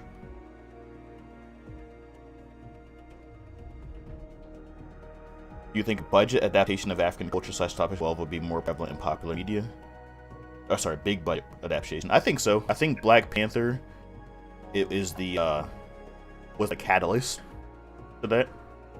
And eventually, I think people, hopefully, I have enthusiasm that they will drift away from the fantasy comic superhero stuff and be more inclined to actually make like a feature-length historical reproduction, like how they do things like the samurai and the Mayans, stuff like that. I feel like Black Panther got people interested in Africa and make people think Africa's actually cool. And that's just building block. Keep up the good work, brothers. Any content on the formation of Liberia? I do have one, but that was back before I made my vow. Thank you for the $5 donation, by the way, Sankofa. That brings me back to how I said I don't want to do any more negative topics anymore. Also, I don't know why that notification didn't pop up. I'm sorry. I think I might be still configured to Twitch, maybe, for the alerts.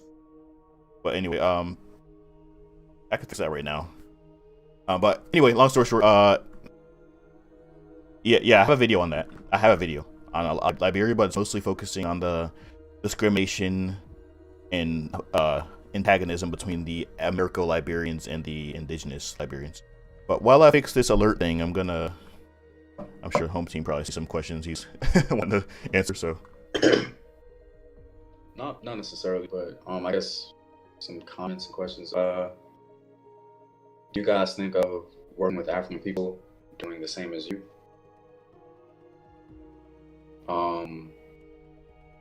I would love to work with African people. I do work with like African illustrators from Nigeria. I work with an African animator from Kenya. To be honest, that wasn't the best experience, but I'm trying to.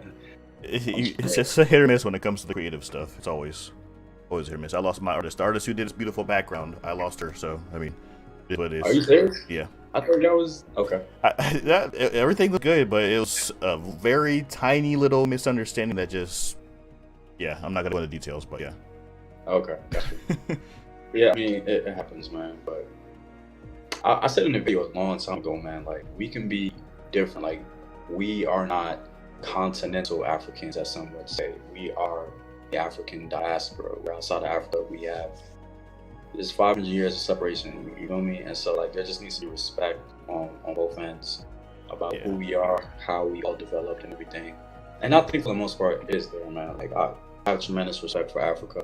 And I think a lot of Africans have respect for, Black people in the Americas, ultimately. So there's still that big divide, though, unfortunately. There's the African Americans who don't want to be associated with Africa. I was one of them when I was younger. And then you got the Africans who think that African Americans are what they see in the movies, the gangsters and the thugs and everything. Actually, so they don't want to associate with that, especially when they come over here. Actually, in Nigeria, they call us Akadas, which basically means like uncivilized, because they think we're unruly.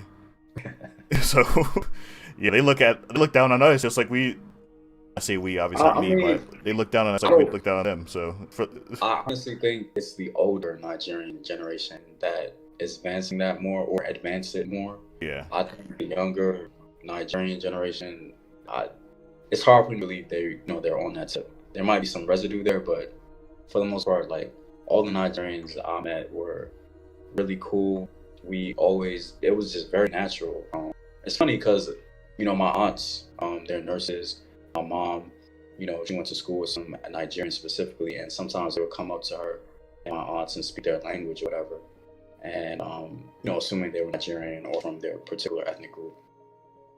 And so, yeah, it just was like, there's that big, and when I did my DNA test, huge bulk of Nigerian ancestry, like, so yeah. I believe it. Mine updated, actually, it's updated like 3 times in the past few months, but yeah. the last, not the most recent, but the one before that had me at like 32% Nigerian. But then the most recent one, it dropped down to 25, but it's tied with 3 other ethnicities at 25%. So, okay. So it was Nigeria and then like Benin? I think Nigeria, Benin was one super category. Bro, honestly, okay, so Nigerian, but yeah, because that makes sense. Yeah, that makes sense. Because the Yoruba were, and other groups. But and then I can't remember the other 2. I looked at it for like a second because it's updating so often, and I'm just like, like, when it's going to be consistent? Exactly. Chris, I missed your thing again. I'm sorry, like, I'm trying to keep up with everybody else. At this point, I'm hopefully you can understand. I'll get it if I get it. I won't if I won't. See, I'm Nigerian, still live in Nigeria. To be honest, I didn't really hear the word Kada until I joined Discord. Oh, really? Yeah, as Derek said, I've heard most Nigerians I met, they were cool. They're cool, they respected me, what I do, even if they didn't know I did African history stuff. Not that I meet a lot of African people in general. Here in Columbus, I moved here like less than 2 years ago. There's a pretty big African immigrant community here, so I do meet them occasionally, but I haven't like really befriended many people, period, let alone Africans. But most people, ones I met on the internet, though, they've been pretty cool. But I do know there is a divide that exists. A lot of the rich and successful African businessmen, they look down at African Americans as like a disgrace. It's like, look, if we were there and we had all your resources, we'd be doing a lot bigger things because we're already doing bigger things over here in Nigeria. And they look at it as like degenerates of what they're capable of, basically. So yeah. That kind of goes the way we look at Africans, and by again we, not me, but we collectively Americans look at Africans, is how a lot of them look at us. Yeah. Sleepy Hollows asked a question about what do you guys think about the destruction of Black civilization. I was reading some of that book, and that definitely helped me formulate, my 5 gates theory about, how the African continent fell. He talked about one of the most valuable things I feel like he talked about was the desertification of North Africa and how that impacted African people, African history in general. I thought that was brilliant, in my opinion. Now, moderators in here, by the way. Sorry, do we have moderators? There's a lot of comments that are. Sorry, go ahead. Sorry. No, it's all good. Yeah, so I like his book. I think it's not only a great start, but it's something that we can really use to figure out what happened ultimately. So I think it's a good book. I haven't read it. Unfortunately, one of the problems I have when it comes to sources, I think Derek's better that this is. Derek, he tends to read a lot of books, whereas I typically just use them as resources. As a reference. Like, I'll just look for things that have to pertain to a video that I already have formulated in my head. But I've never been one who liked to read entire books. I'm a great reader. I can read fast. I consider myself to have good grammar, good vocabulary. But I hate reading. So I just do what I need to do, learn what I need to learn from my research. Yeah, I didn't read that whole book, by the way. I just read a lot of it, but yeah, I didn't read the whole thing, but I liked it. I wish I liked reading more. It's just a character flaw I have. I can't just look at letters on paper for long periods of time. I just can't do it. Really? Not even for African history? I do, but it's not like I can't just sit there and just read, go next page, read, go next page. No, it's like I'll probably Control F in the PDF file for a keyword to something relevant to what I'm trying to talk about next video. Read the excerpt, find another PDF, Control F on that one, and repeat the process. Like. But as far as reading through 20, 30, 40 pages back to back in full, no. Yeah. I feel you. Nothing. I read that part. What did we miss? What other questions? Chris, fine. I saw that you said you answered the question. I scrolled up. I couldn't find it, but it's, as you can probably understand, it's hard to see it. Home Team top 10 authors. I'll be right back while you answer that. Oh man. Mic off. That's actually a good topic though. Wow, top 10 Mic authors. off. I'm assuming you mean African history. Man. Wow, top 10 authors. I mean, I can't do a top 10 now, but all right. I have to try and remember their names because I more so look at titles of the book, and then I may look at the author. Well, not may. I will look at the author. I may or may not remember his or her name. One of my favorites is Michael Gomez, and he's one of the more recent ones. I like the perspective he gives on African history. It's just new insight. In general, when it comes to that topic, man, I actually should show you guys my book collection. It's really big. But all right, so yeah, Michael Gomez. I do like Timothy Stapleton as well because I just like military history and Mic on. The military history of Africa and the continent from different periods. And he's kind of broke down everything, had all of his sources, of course, and I thought it was dope. And that's how I was able to, create my video about Sunjata Keita, or Keita, I believe. and his victory at the Battle of Carino, which I think was amazing. I never knew there was actually like details about that. So yeah, Timothy Stapleton, Michael Gomez. I like what's his name? The author Robin Walker. I have a lot of respect for Robin Walker. I guess some people consider him Afrocentric, but you know, he shares all his sources. I think he's legitimate. I think he's cool. I like his perspective. I like in particular how he breaks down African history. It makes it really, really simple. I really like the way he does it. I don't think I've seen many people do what he does in that vein. The thing about Robin Walker though is he's not Afrocentric. He does say those sources, just the way he describes certain things though can come across as Afrocentric. That's what I've noticed with him. Yeah, definitely. But you know, I think I just love the way he breaks down African history and simplifies it. You know, for the audience or for individuals. Like, I think it's amazing. So yeah, Robin Walker is up there. I may be pronouncing his wrong name, but he's not a black scholar. His name is I don't think Timothy Stapleton is black either, but Nehemiah Leviton, I believe. He wrote some great stuff on, you know, West African history. Feel free to share your book collection. A lot of people seem to be interested. I could full screen everything. Yeah, man. Like, it's you. Let me just step out for a minute, and then I'll come back and I'll show it to you guys. Okay. I mean, if you want to continue saying what you want to say, though, that's fine too. So, but, yeah. I mean, some of them I don't even remember the names, to be honest. But okay. I'm back. Yeah. All right. There we go. So the alerts are working now. I apologize again for the donation alert not popping up, but thanks again.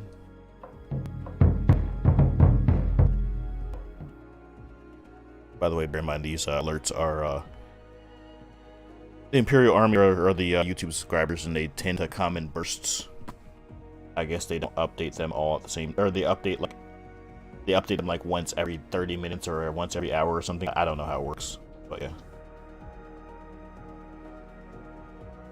Consider working with college students to make content. We are passionate and will work for free. Sure, yeah. Definitely. Just if you have any inquiries like that, feel free to contact me via email or Discord or Twitter or any other places I can go. I'm gonna full screen this so he can share his book collection. Well, maybe not full screen, but bigger screen. These are pretty much, most of them. I can't carry all of them, but this is my book collection pretty much. So Christopher, I guess it's Eric. This book right here is a beast. I haven't read it yet, but I know it's going to be good. I trust his scholarship. This book I think is cool, especially when trying to understand the history of, you know, conscripted soldiers and just in North Africa in general. I think it's excellent. I've read bits and pieces of it. I haven't read the whole thing, but yeah. And I have a ton of respect for Sheikh Ante Diop. I don't consider you an African history scholar if you're not reading him, because he's a GOAT, in my personal opinion, when it comes to taking the African-centered approach. Okay, we're ending the stream then and blocking Home Team from every piece of social media that we're on, because you said not a real African history scholar. You said what? You said you don't consider somebody an African history scholar if they don't read that. Oh. I'm joking. I mean, eventually, and then I got the destruction of Black civilization, and I have, you know, Robin Walker here. I mean, we don't have to go through all this, but John Thornton. I really like John Thornton because, you know, he talks about, you know, Congo Empire, Central Africa in general. He has some really good stuff. I really like his stuff. The Tariq Al-Fatash. I have that one. I have that, yeah. I'll show mine next. My collection isn't as impressive, but I'll show mine afterwards. Yeah, definitely. And Sheikh Ante Diop. Take your time though, for real. No rush. Yeah, all right. My phone is about to die, actually. Hold on. I haven't read this one. It looks interesting to me, so I just got it. A New History of Tanzania. It talks more about, you know, Swahili coast, stuff like that. Now this is the book we were talking about. He's talking about stuff. He was talking about the writing system that the Kumba priesthood had, whatever, and he revealed it. I believe it was 2010 or whatever. Their secret writing form. General History of Africa, I think, is valuable, and then Nubian Christianity. So I mean, there's a ton more I have here. I just couldn't carry all of them, but. Which, by the way, that General History of Africa book is published by UNESCO, and you can get the PDFs for free on their website. The Yeah, whole yeah, you series. can. Yeah. Definitely. You should download the whole thing. And then I have like Timothy Stapleton's military history and others and stuff like that. So yeah, man. Nice collection. I screened a lot of the books if you don't mind. I'm sure he doesn't. So I'll show a couple of mine. Yeah.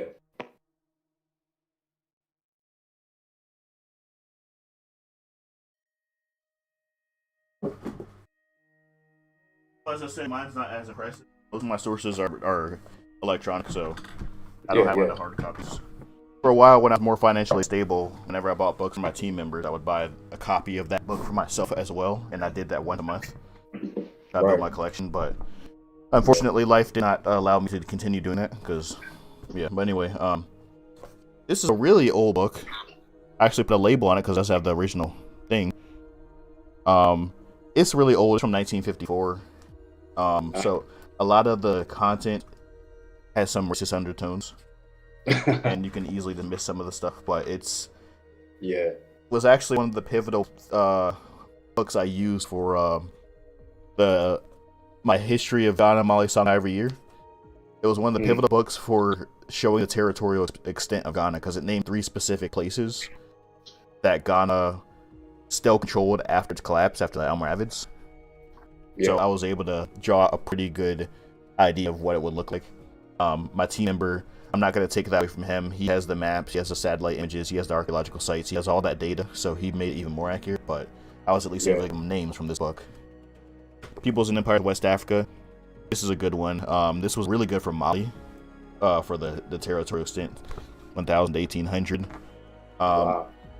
This one I actually learned about from Wikipedia, which is where I learned a lot of my sources from. I go out on Wikipedia, go down to the sources. And this book actually told me a lot of stuff I didn't know, like a lot about the Mosi race was from this book. And then the Ghana,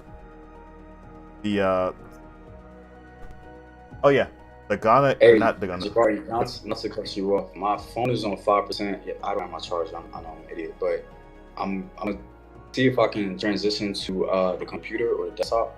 Is that possible to do, or? Yes, it is. Okay. Might have to resize the window a little bit, but it's fine. Okay, so let me see if I can. So basically, I would just turn the phone off or get off the. You could just join the call straight from the computer, and it'll just automatically transition you.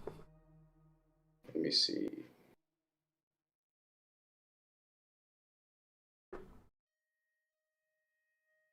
I don't know if that's gonna work. Oh, I can hear you. I don't see you yet, but I can hear you. Oh, there you go. Alright, cool. If you can try, you might want to try to switch to your desk mic too, because your webcam mic is kind of potato. I can size up this window a little better. Oh yeah, there you go. All right, perfect. Cool. So went over that one. And I got this one, which I unfortunately and embarrassingly barely looked at. The Travels of Ibn Battuta, directly translated to English. A lot of what we know about the Mali and Songhai empires, or Gao, comes from his travels. Yeah. Landlords and Strangers.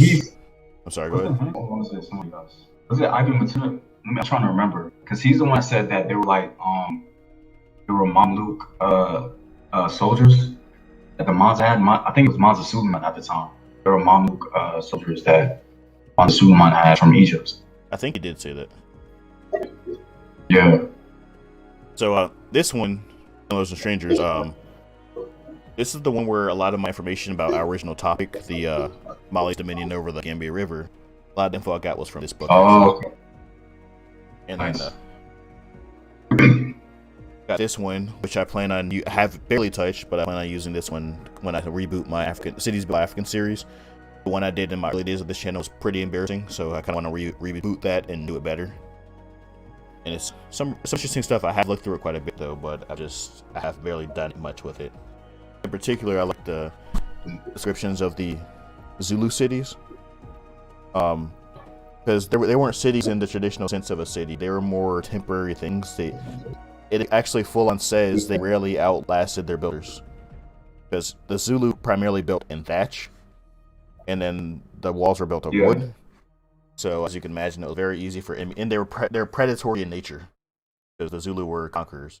So I'm sure you can imagine of primarily wood and thatch city that's predatory in nature is probably going to get burned down pretty easily. So. And then, as HomeTeam pointed out, the Trick of Al-Fatash.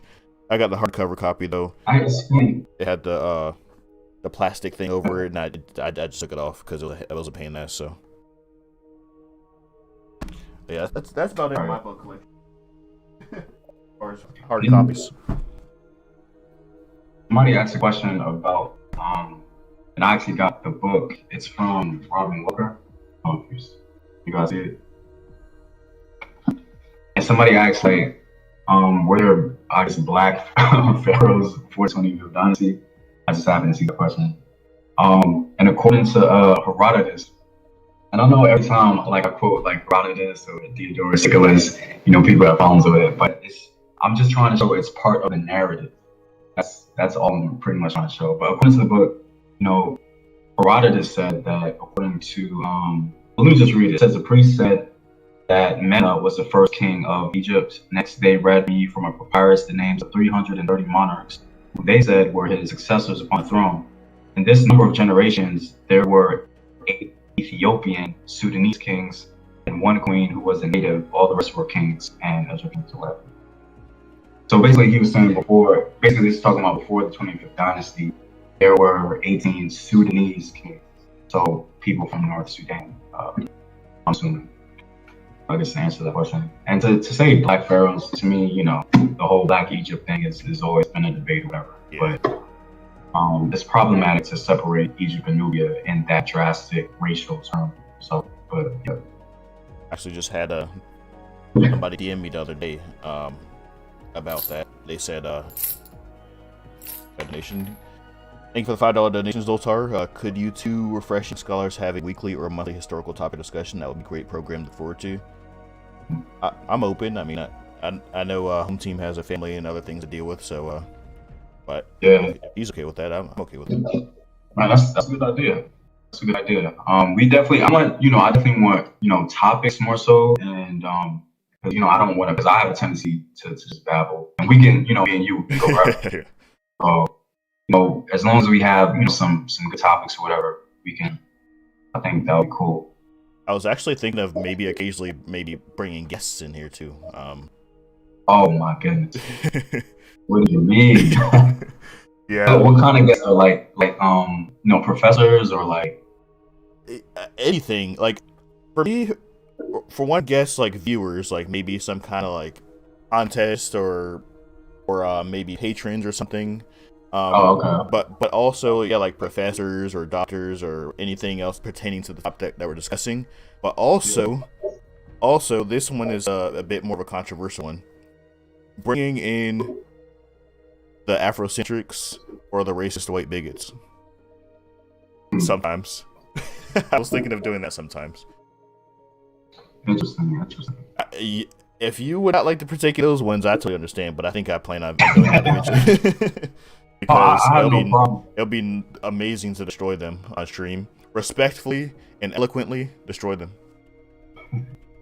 So. I mean, I don't feel like we need, that kind of time. But I mean, it's whatever to me. I'm ready for smoke, whatever. But I think that I'm not gonna, be on here just like going at it with Afrocentric. Like I'm biased in that sense. I'm not gonna go against a Negro on Negro crime. You feel me? I'm not gonna murder him. So the thing about them is, as we both agreed on, they will point you in the right direction. Or sorry, they'll get your attention. They'll get your attention, but they won't point in that direction. So for me, it's like, my bad. I think it's important to remind them, hey, look, I get it. I know how you feel. However, there are better ways to go about it than that. Oh, I guess like conversion of yes, converting them. Yes. Okay. Like Killmonger and T'Challa.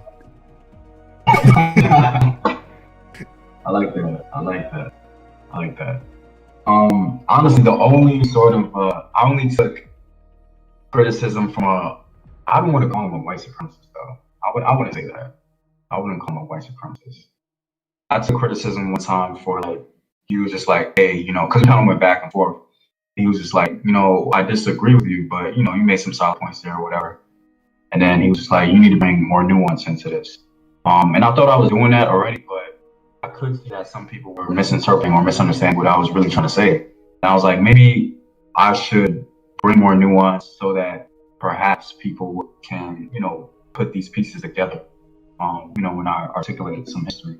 So that was one of the few times I actually was like, man, like, okay, I hear what you're saying. I think that's a good idea. And I'm taking advice from Black people all the time, constantly, because I'm catering to that audience, and I want to cater to how they feel about certain things or whatever, within reason, of course. But my main goal is to advance a proper historical lens and proper historical perspective.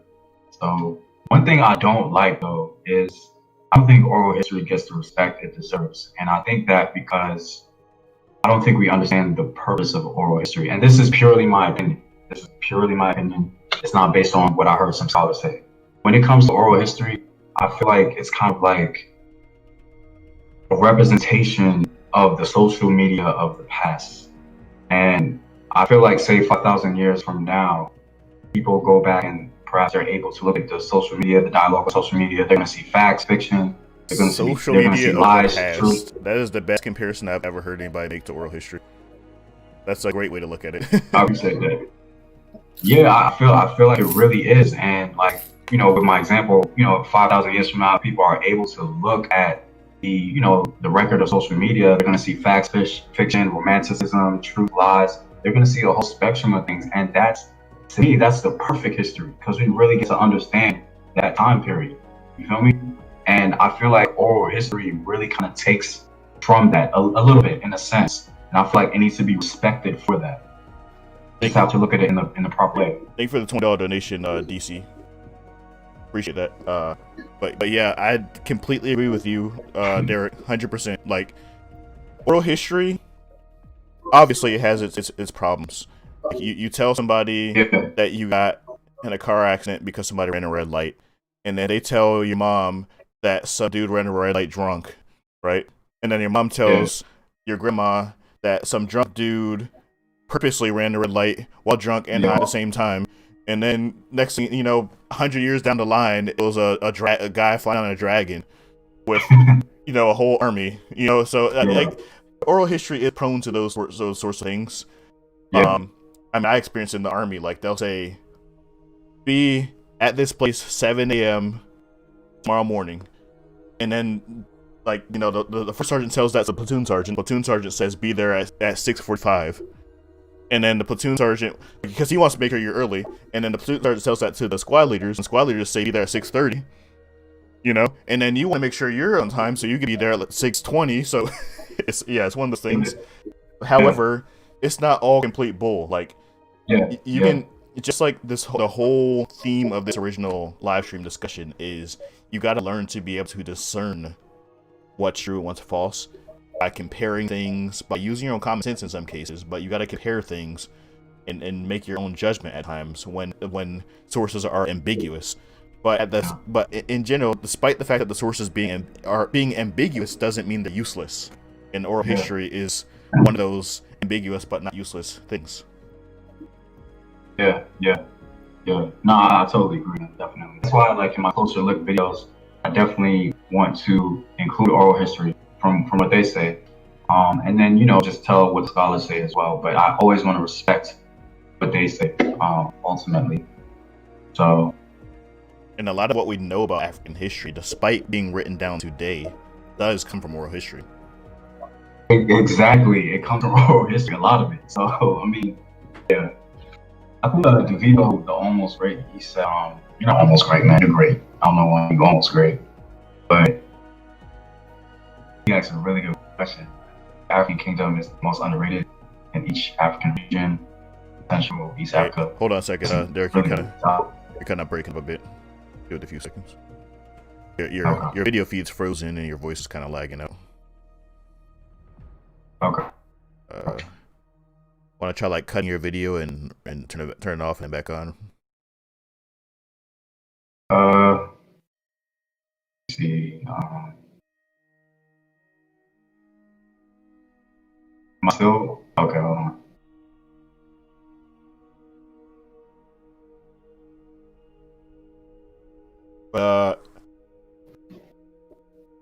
Where was I going with it? Can you see me now? Yeah, I can see you on my end, so I'm sure it's probably oh, hold on. Okay, yeah, it's good. Let me just fix it on my end though. There we go. Okay. I wonder if everybody can hear me though. Oh, they should be able to hear you. Yeah, I can hear you. Okay. What is with the... Still frozen in the thing for some reason. Hold on, me. I'm looking. Well, I'm looking live, and it's kind of delayed for me at least. But I don't even see the camera anymore at all. Like, I don't know what's... It's something happened on my end, I think, now. all right, let me see if I can go back on my phone. Oh, it's good now. It's good now.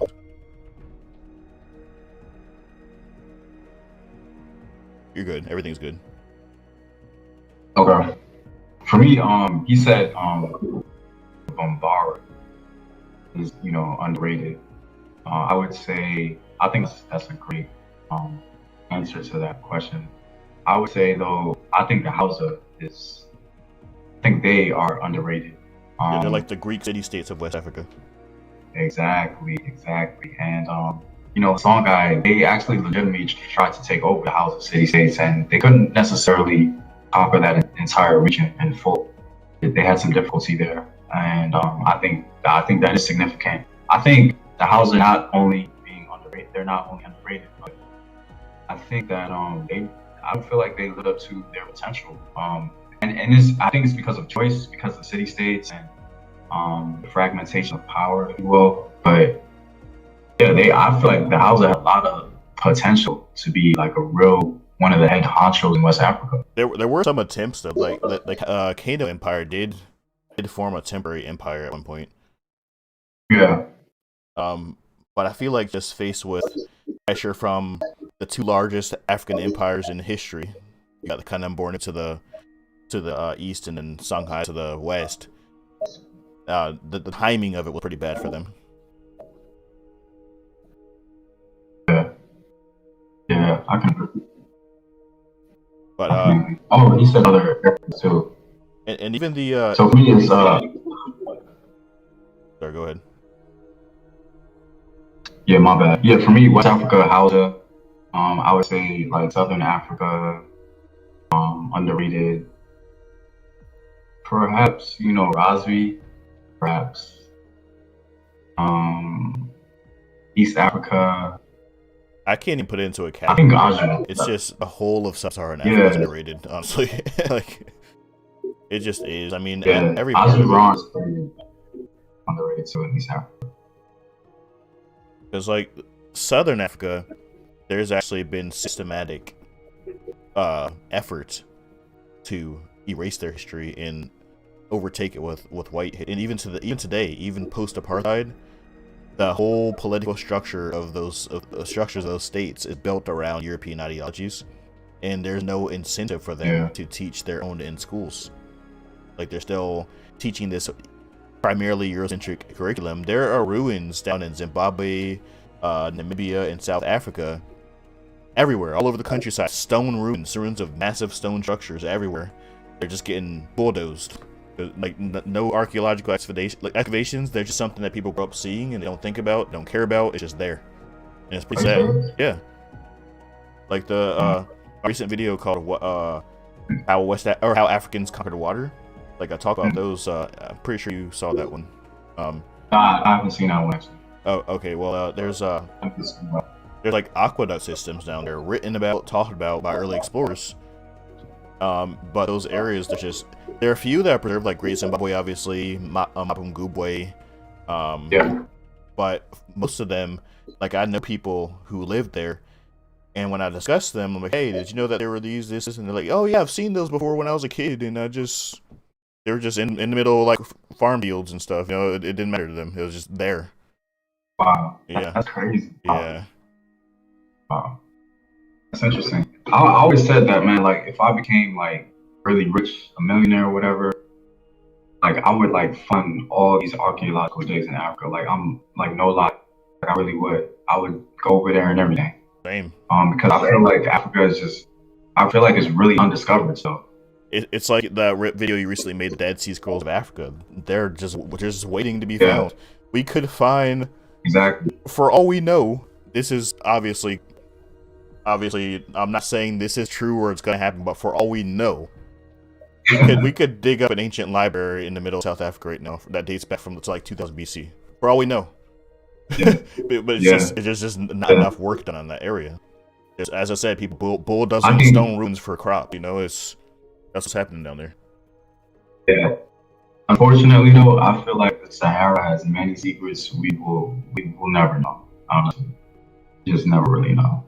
And I think that's nature's doing, unfortunately. Yeah.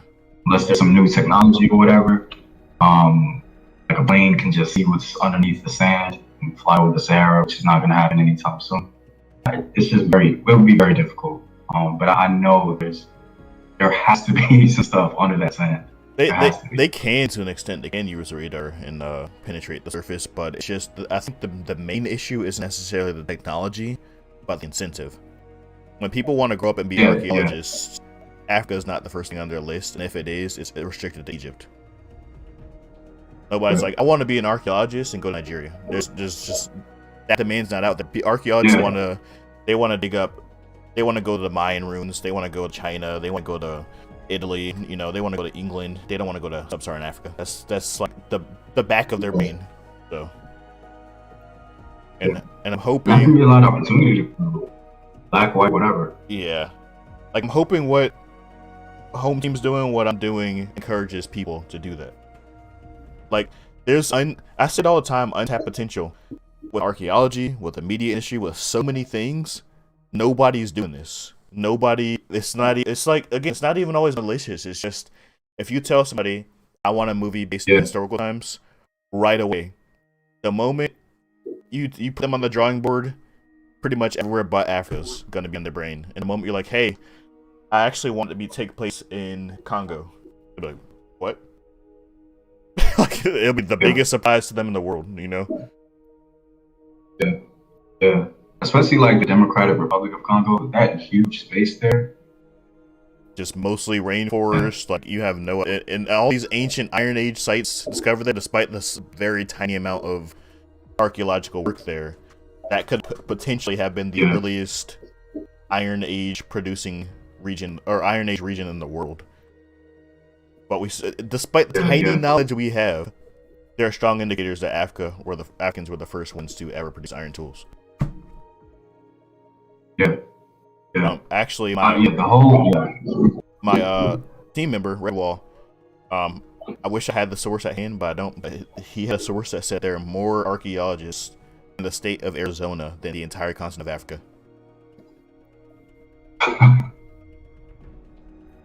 So that's. I mean, to be honest, we have to hold ourselves accountable too, as African people and as Afro-descendant people. Like, apparently, we're not putting in that work either to invest in it. And so I'm one of those people that, we have to hold ourselves accountable. Yeah, I'm not looking for a white savior by any means. I just mean, in general, collectively, collectively, the world is not doing enough for it. Black, white, Asian, whatever. Like, in general, there's not enough people out there saying, "Hey, let's do this." Yeah, definitely. I mean, even going back. You go ahead. I was like slightly gonna change topics or whatever. Because I really wanted to dive into this. I don't know if many historians, scholars, or whoever have really talked about it. Like, I know it's controversial, for many people, and it feels, it's Afrocentric. But when it comes to like Egyptian hieroglyphs, I know I made a video a long time ago about like, the hieroglyph for a face or whatever. And to me, I feel like that's like super significant. I don't know if I'm like missing something or if people are ignoring it, but the phenotype for the hieroglyph for a face, like, it doesn't fit the stereotypical Egyptian that we see or whatever. And that's not to say that like Egyptians aren't black or African or whatever. To me, that phenotype for hieroglyph, for the face or whatever, it looks like you, it looks like me, like it has, broad nose, full lips or whatever. And to me, that's always been like really significant. I don't know why nobody's ever really talked about that, because when it comes to Egyptian hieroglyphs, it seems as though there's no real consensus as to like where it originated. And when you look at the historical narrative, and at least from some Greek historians, and I pointed to Diodorus Siculus, like, he mentioned how like Nubian, he was just like, hey, let's talk about the Nubian writing, which the Egyptians called hieroglyphs or something like that. And it wasn't even like a thing to be like, it just came to him second nature to say something like that. And so for him, at the very least, that seems to have been the norm, or the idea where it came from, whether it's true or not. And I'm just kind of like confused as to why haven't I heard any other scholar or individual talk about this in general. And I was just curious if you've seen it, or if you have a different perspective on what a hieroglyph or face is and what that may indicate, if you will. Well, personally for me, the hieroglyphs, the art, the sculptures, whatever else you want to look at, for me, there is so much variation in not only the modern population, but in all of that stuff as well. Yeah. That for me, I just think our obsession with categorizing a race to a civilization is the problem. Because I feel like Egypt, as it is today and as it was in the past, based on their art, based on everything this scholar said versus what that scholar said versus what they wrote about themselves, you can't just assign one group to them. They were diverse. You go farther south, you see more black ones. You go farther north, you see more white ones. You go in the middle, you see more brown ones. You have Romans conquering them from the north. You have Nubians conquering them from the south. You have Arabs conquering them from the east. Like, it's just, there was so much mingling and going on for thousands of years to just say, oh, they were black or they were white. That's the way I see it. Maybe. No, I hear what you're saying. I'm talking about though the phenotype for that writing system, and I guess that's what the video was focused on. I'm just the writing system itself. Yeah, that's what I'm talking. I'm not talking about like the black-white controversy of Egypt, whatever. The writing system itself, I honestly can't give you a strong opinion on that because I don't know enough about it. Yeah. That's what I'm talking about. Like, why have you seen a hieroglyph for a face? Yeah, my knowledge is limited on that, but I'm definitely open-minded to it having a sub-Saharan African origin. I mean, it's Sorry, and this is what I'm talking about, Gerard. It doesn't have to be sub-Saharan. That phenotype, what I'm saying, was in North Africa. So, and like, look it up right now. It looks just like you and me. Like, honestly, like, anybody can go right now and look up hieroglyph for a human or hieroglyph for a face. Whoever invented that, Jabari, had that phenotype, because that was the standard human for him. It's common sense. Send me a picture of it. I think I kind of misunderstood your question at first, but I get what you're saying now. If you send me an image of it right now, I'll show everybody and let everybody in the chat decide. Yeah, like, I mean, I have to send you a picture, Jabari. You can Google hieroglyph for a face, and you'll see it. Trust me. All right. I mean, I wanted to be lazy, but I guess you want to be the lazy one, so fine. But nah, yeah. So basically, what I'm saying is that my personal opinion on the whole diversity of Egypt, I feel like the Delta region is more diverse, especially in ancient times, than say where Egyptian civilization originated, which, in my opinion, from what I see, was in southern Egypt, northern Sudan. That's where the core of the civilization started. When you go further up in the Delta region, you always had people from the Levant region and the Middle East coming into that area. I know a lot of people don't like to admit that, but they were there. There were communities there. And my problem is that a lot of people, when they research Egypt or they do digs, they're always going to the Delta region for the most part, or the northern Egypt. And to me, that's problematic because that's not where civilization began. But that's a whole, another topic, whatever. Bear with me for like 3 seconds. We're gonna switch scenes. Gonna add your camera source to that scene as well. We'll bring up the image in the internet browser.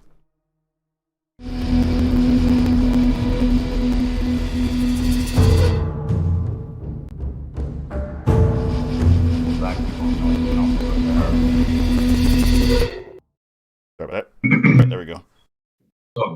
So yeah, we'll shrink this a little bit. So yeah, I definitely think that looks phenotypically black, but obviously some very exaggerated features. But nevertheless, definitely definitely phenotypically black men. Well, and that's what I'm saying. You don't have to assign a race to that or whatever. You don't have to. I'm just talking about what the shape is, the phenotype. That's what they look like. At least whoever invented that was his norm for a face. Is it not? Can we not include it could have been a man who looked like me, who grew up in a village or a city of people who looked like me, and that was his world. But doesn't necessarily mean that the capital city of Egypt had that phenotype, or it could have been, it did. You know, we don't know. And that's what I'm saying. I think it's just such a diverse thing. Because I've seen, for example, if you look up, okay, well, that's where we disagree. If you look up Egyptian, because Egyptians obviously saw it worthy to use. What I'm saying is that whoever invented that face, essentially. Yeah. But then when you look, I think there's a. Sorry, I was saying this is a good example. Egyptian comb. This is a comb that worked on a white person's hair or an Asian person's hair or anybody with hair not like mine, right? I googled Egyptian comb. That's it. But then you scroll down a little bit. Hey, guess what? That kind of comb would work on my hair. That kind of comb wouldn't work on my hair. That kind of comb would. So for me, it's just like important to stress that there was definitely diversity there. Look at these Egyptian combs. I got like 4 of these in my house right now. No, I feel, I feel you, Jabari. I'm not talking about any of that though. I'm just talking about the writing system. I know what you're saying. And I'm just kind of branching out on that topic. Like that phenotype, in that writing system, they specifically show somebody who definitely looks like me or you. And I'm saying that same logic applies to their combs. This would not work on my hair, but this would. You know, this is definitely not. I don't think I'm understanding what you're saying. I'm saying this kind of comb. If you look at this comb, hey, this is an Egyptian comb. End, that's the start and finish of that statement. What is going to be your guess of the people who use that comb? Like that's what I thought that's what you were getting at with the phenotype of the face, like this. No, I wasn't. I wasn't at all. Okay, I'm sorry. I mean, I wasn't getting at that at all. Honestly, I wasn't. I'm sorry. What I'm trying to. There was definitely diversity in Egypt. Like I mentioned that, especially in the Delta region, and especially some Egyptian elites, they would marry foreigners. So to me, like there is that diversity, especially within the Egyptian elite and all throughout Egyptian society. There's diversity. I don't think anybody really denies that. Or maybe they do. I mean, I don't know. But what I'm saying is that because there's always a theme about Africans don't have writing, essentially, or Africans, especially in ancient times. And so the most significant, in my personal opinion, one of the most significant writing systems in human history is Egyptian like hieroglyphs. Can we agree? Oh, definitely. That's what the Phoenicians and eventually Greek. Right. And so what I'm trying to say is, the historical narrative, they tend to want to not give Black people or people with that phenotype any agency with that narrative that comes along with the invention of writing. Okay, I see what you're saying now. Yeah, I see what you're saying now. Yeah. Okay. So what I'm saying is that phenotype, whether you call that phenotype Black, white, Indian, whatever, that phenotype that looks like me and you, can you agree with that? Yes. Let me switch. Okay, that phenotype was at the center of the invention of hieroglyphs. That's pretty much what I'm saying. And that's the point I'm making or whatever. All right, let me switch scenes really quick. I don't know why the sound is so big on that transition. But anyway. Yeah, I see what you're saying. I thought you were making the point that, like, hey, look, there's no question. It's just how they view themselves. And then I was saying, oh, yeah, it's the same with the combs. It's no question. It's just how the combs looked and what kind of hair they're designed for. But yeah, I get what you're saying. For you, it was less about like the identity and more about the fact that there were people who looked like me and you who were the center of the invention of the Egyptian hieroglyphs. Who are the center of the civilization, like period. I guess that's what I'm talking about. Like, and I guess the overall point I was making in the video that I hope people understood. So a lot of them didn't, and they probably just disagreed. But if you marry that face that you see, and you marry the narrative from Diodorus Siculus about the Nubian invention of hieroglyphs and how the Egyptians borrowed it, that paints a picture. That's all I'm saying. It paints a picture. Like, that's not Afrocentric. Like, that's tangible. You can tangibly see that phenotype. That phenotype looks like a typical African from northern Sudan or southern Egypt or whatever, which is where the civilization began, the core of it, on the root. And whoever invented that writing system, that was his norm for a human face, whether that human face existed in southern Egypt, northern Egypt, or Sudan. Whoever invented it, that's what they look like, the overwhelming majority of people. That's what I'm saying. Yeah, I definitely agree. Like, you don't see old Greek or like German sculpture that look like that, you know. It's just not gonna happen. Yeah. That's just one of my more controversial opinions or whatever. But, yeah. But then, I just never heard any scholar talk about it, or historian.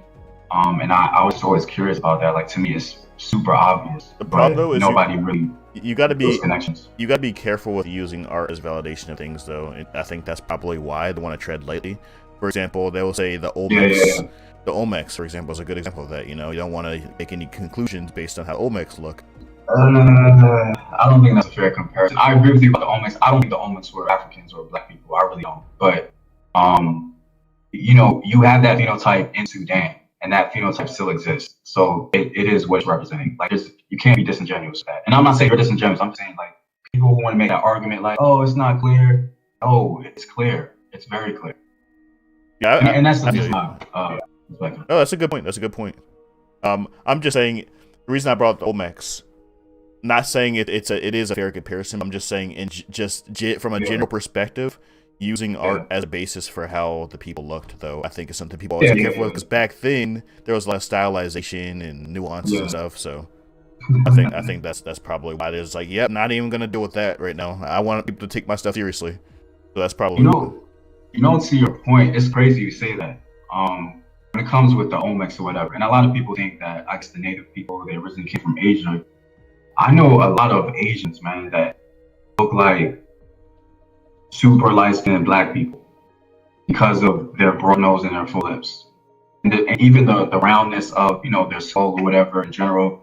Like, they can pass as black people. Yeah, especially Pacific Islanders specifically. Exactly. And so to me, when you see the Olmecs with that phenotype, I'm just like, yeah, like, it does follow that trend, if you will. They look similar to black people, but I wouldn't say that those were Africans. Yeah, there are people who live in that region today that have broad, round nostrils, wide noses, thicker lips. You know, it's just that part of the world. I mean, I know not everybody in this chat believes in evolution. I'm not even sure about your opinions on it, Derek, but I mean, it just makes sense from an evolutionary standpoint. Like, those features are better for hot weather. Yeah. So. Yeah. But we don't have to go down that rabbit hole now. So. That was just my controversial contribution for today. So I had to throw that in there. One thing I'm gonna say though, right now, I tried to say it earlier, but I didn't want to interrupt your I don't even know what to call it, your discussion, I guess. But yeah, it's I know you said you wanted it to be done by 3, and it's 3:25. But if you're still good, I'm still good. If you gotta get off of here, then I think it's a good. Yeah, the only thing was I had to return when I had to rent a car because I got in a car accident. But I have a rent car that I had to return before a specific time, but it's really not. I was really shaking on whether I want to do it today or not, but it's whatever. We're having a great discussion. People still seem to be engaged. And I'm available. So okay, well, why not, right? Yeah, whatever you need to do, and I'm sorry about the car accident. I hope everybody's okay. Yeah, thank God. Definitely, man. Do you think that BLM is helping Black history? BLM is not helping Black history per se, but it's helping Black future, I believe. The radicals are giving it a bad name, but the initial intent and the people living by its original purpose are helping the Black future. I wouldn't necessarily say the Black past. I mean, they're helping with issues like police brutality, etc., but they're not teaching about the Mali Empire, so you know.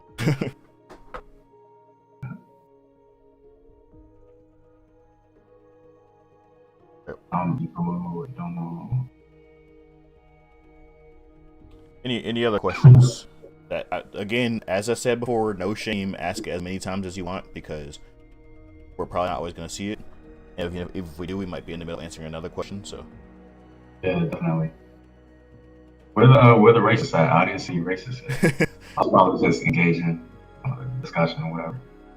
But usually the racists will say certain things that get their message up for review automatically to begin with, so.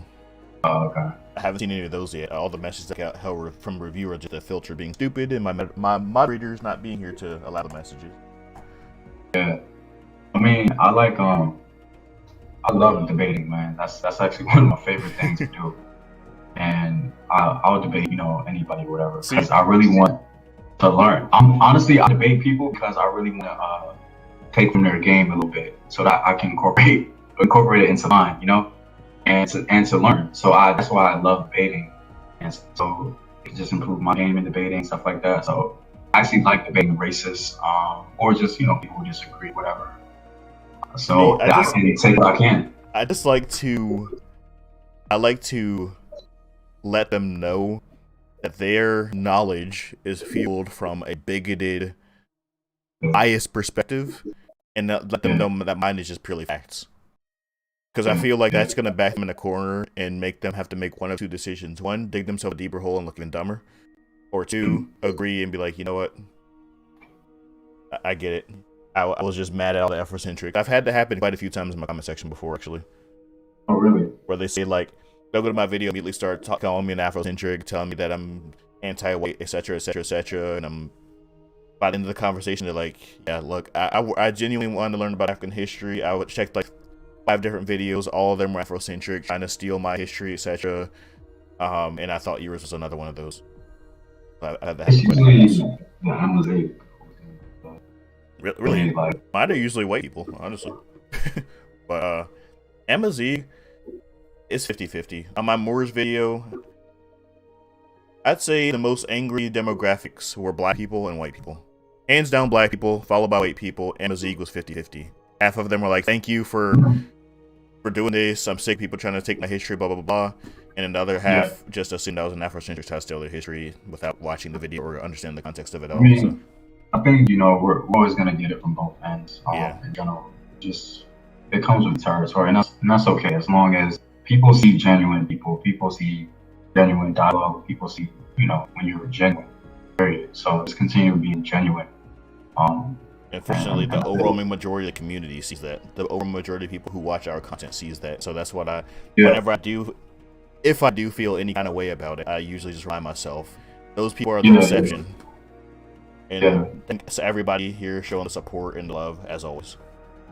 Yeah, definitely, man. Definitely. Do we not have? Do we literally have no moderators in here? I'm trying to keep up with these I'm trying to read everybody else's on top of these ones being blocked.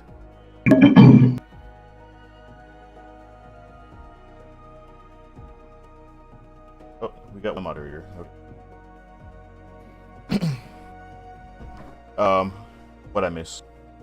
Are you up to speed with what China is doing in Africa? Would you call it modern colonialism? That's one of those things that's so new and so politicized, if that's a word, that it's really hard for me to really put a label on it. Because the thing is, it's helping Africa build collectively. From an outside perspective, I see it helping Africa build an infrastructure, but at the same time, it could be a form of neocolonialism, because if these governments can't pay their debts, etc., or they make bad business decisions from the very beginning, then China can have a lot more power over them than they can handle in the future, long term. That's the way I see it. What do you think, Derek? I think war is always about deception ultimately, and I feel like China in general, like, I think they're finding a better way to colonize, ultimately, a more effective way, if you will. And I think many African nations are allowing them to do so. If you have economic ownership over a particular area or region, if this country is in debt to you, you essentially own them, for the most part. And I put it this way: China wouldn't allow Tanzania to do that to them. I'll just leave it at that, ultimately. That's a good point. I think my point, though, however, is China wouldn't allow it because they have the resources themselves to do it. No. I totally disagree. Well, see, let me put it this way: Tanzania, they do have the people, but they don't have the infrastructure currently to do it. They have to. They're still not there yet. They're working on it, but they're not there yet. Whereas China already is there. That's something. Tanzania has the capability. They're just not there yet. China wouldn't allow Tanzania or anybody to do that because they understand how power works and they understand what power is. Period. It's not because of resources or there's a particular situation. They understand what power is. Like, that's it. Yeah, I mean, they've understood it for like 2,000 years, over like 3,000 years. So, yeah, because they've been a world power for. I mean, despite some collapses and warring states and stuff, they've had a fairly centralized existence for most of human history. Most of historic human history, not prehistoric. China is very respectful. I respect their history a lot, man. I'm low key jealous sometimes. Like, man, that's awesome. So, and I mean, part of it is because they're so far away. They didn't really have. They weren't part of the, as they call it, the known world. Yeah. They created their own little hub. Yeah. Same with the Mesoamerican and the Andean civilization of the Americas too. And then especially the Andean, because Andean is like a giant slap in the face to anybody who thinks that a successful giant stone monumental building civilization requires a writing system. The Inca didn't have one, and they had road systems that would have even made the Romans jealous. Like, you know, they had.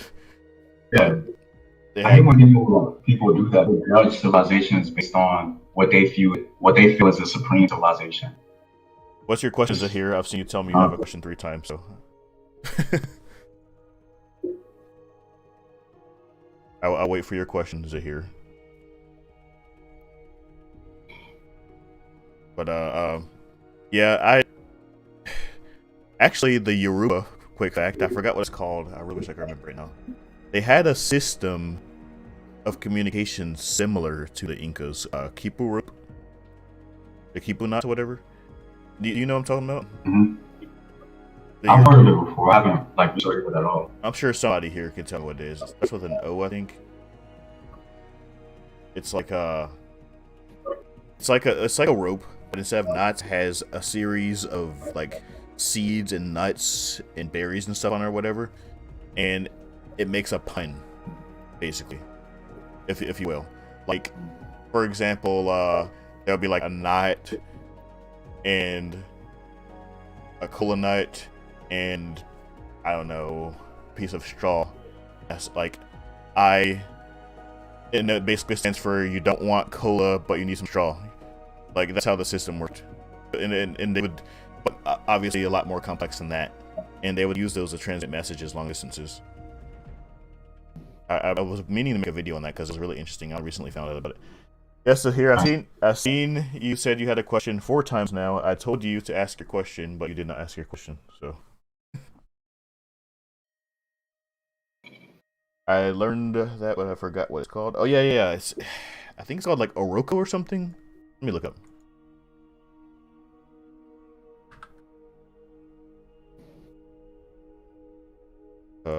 Let's see. I don't know. I don't remember. I'm sure it'll come up eventually. Anyway. What do you think about Madagascar? A very, very broad question. I mean, I don't know. Could you be more specific?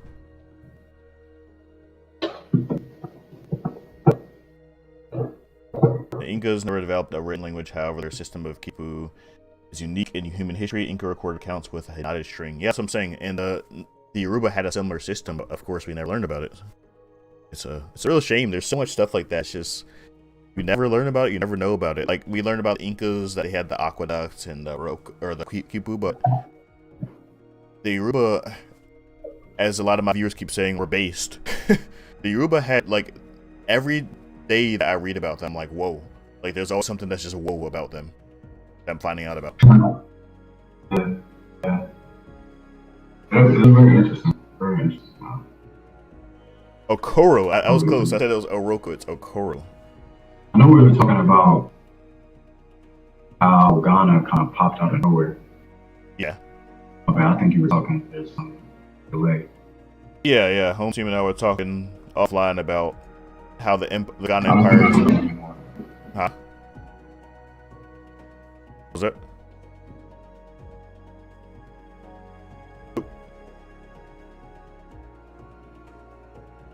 Uh-oh, I think home team might be having some technical difficulties. You think Madagascar I can hear you. is black? I can hear you. Madagascar is diverse. It has people of Bantu descent and it has people of Austronesian descent. That is a known thing. It is proven. There's no question about it. There are multiple waves of migrants there from multiple places. What's going on? Can you still hear me?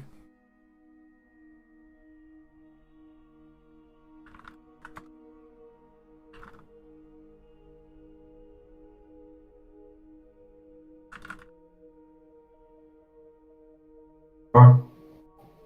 Alright, so home team's having some I think I hear you now. can you hear me? Or I hear something. Hello? Actually, no, I don't.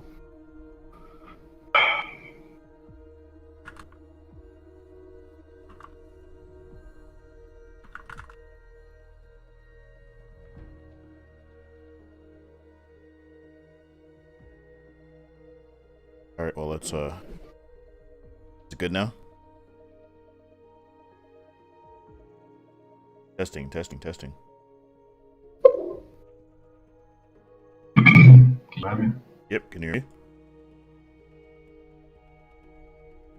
Oh my god. Okay, I see what happened. I hit my mute key by mistake. I have a hotkey for it, I'm sorry. All good. It's all good. Yeah, I think I'm gonna go ahead and head out now. Alright. But yeah. And this was great, bro. It was good discussions, as expected, as always, and yeah, if you're open to the whole doing this once a month kind of thing, I'm definitely down. Just we'll talk about it more offline. Yeah. And everybody else, thanks for joining us as well. Definitely. I'll hang around here for a few more minutes. But yeah, thank you for joining us, Derek. And for those of you who don't know, as I said, Home Team History, Face of African History, not exaggerating, the Face of African History on YouTube. Check out our channel, Home Team History. Hey man, I'm really honored by that. Thank you so much. And to the From Nothing audience, thank you guys for having me. Yeah, looking forward to more of these, man. Definitely. So yeah, it was great. Hope you guys enjoyed it as well. So All right, you have a good night, and thanks for joining us. all right, peace. All right.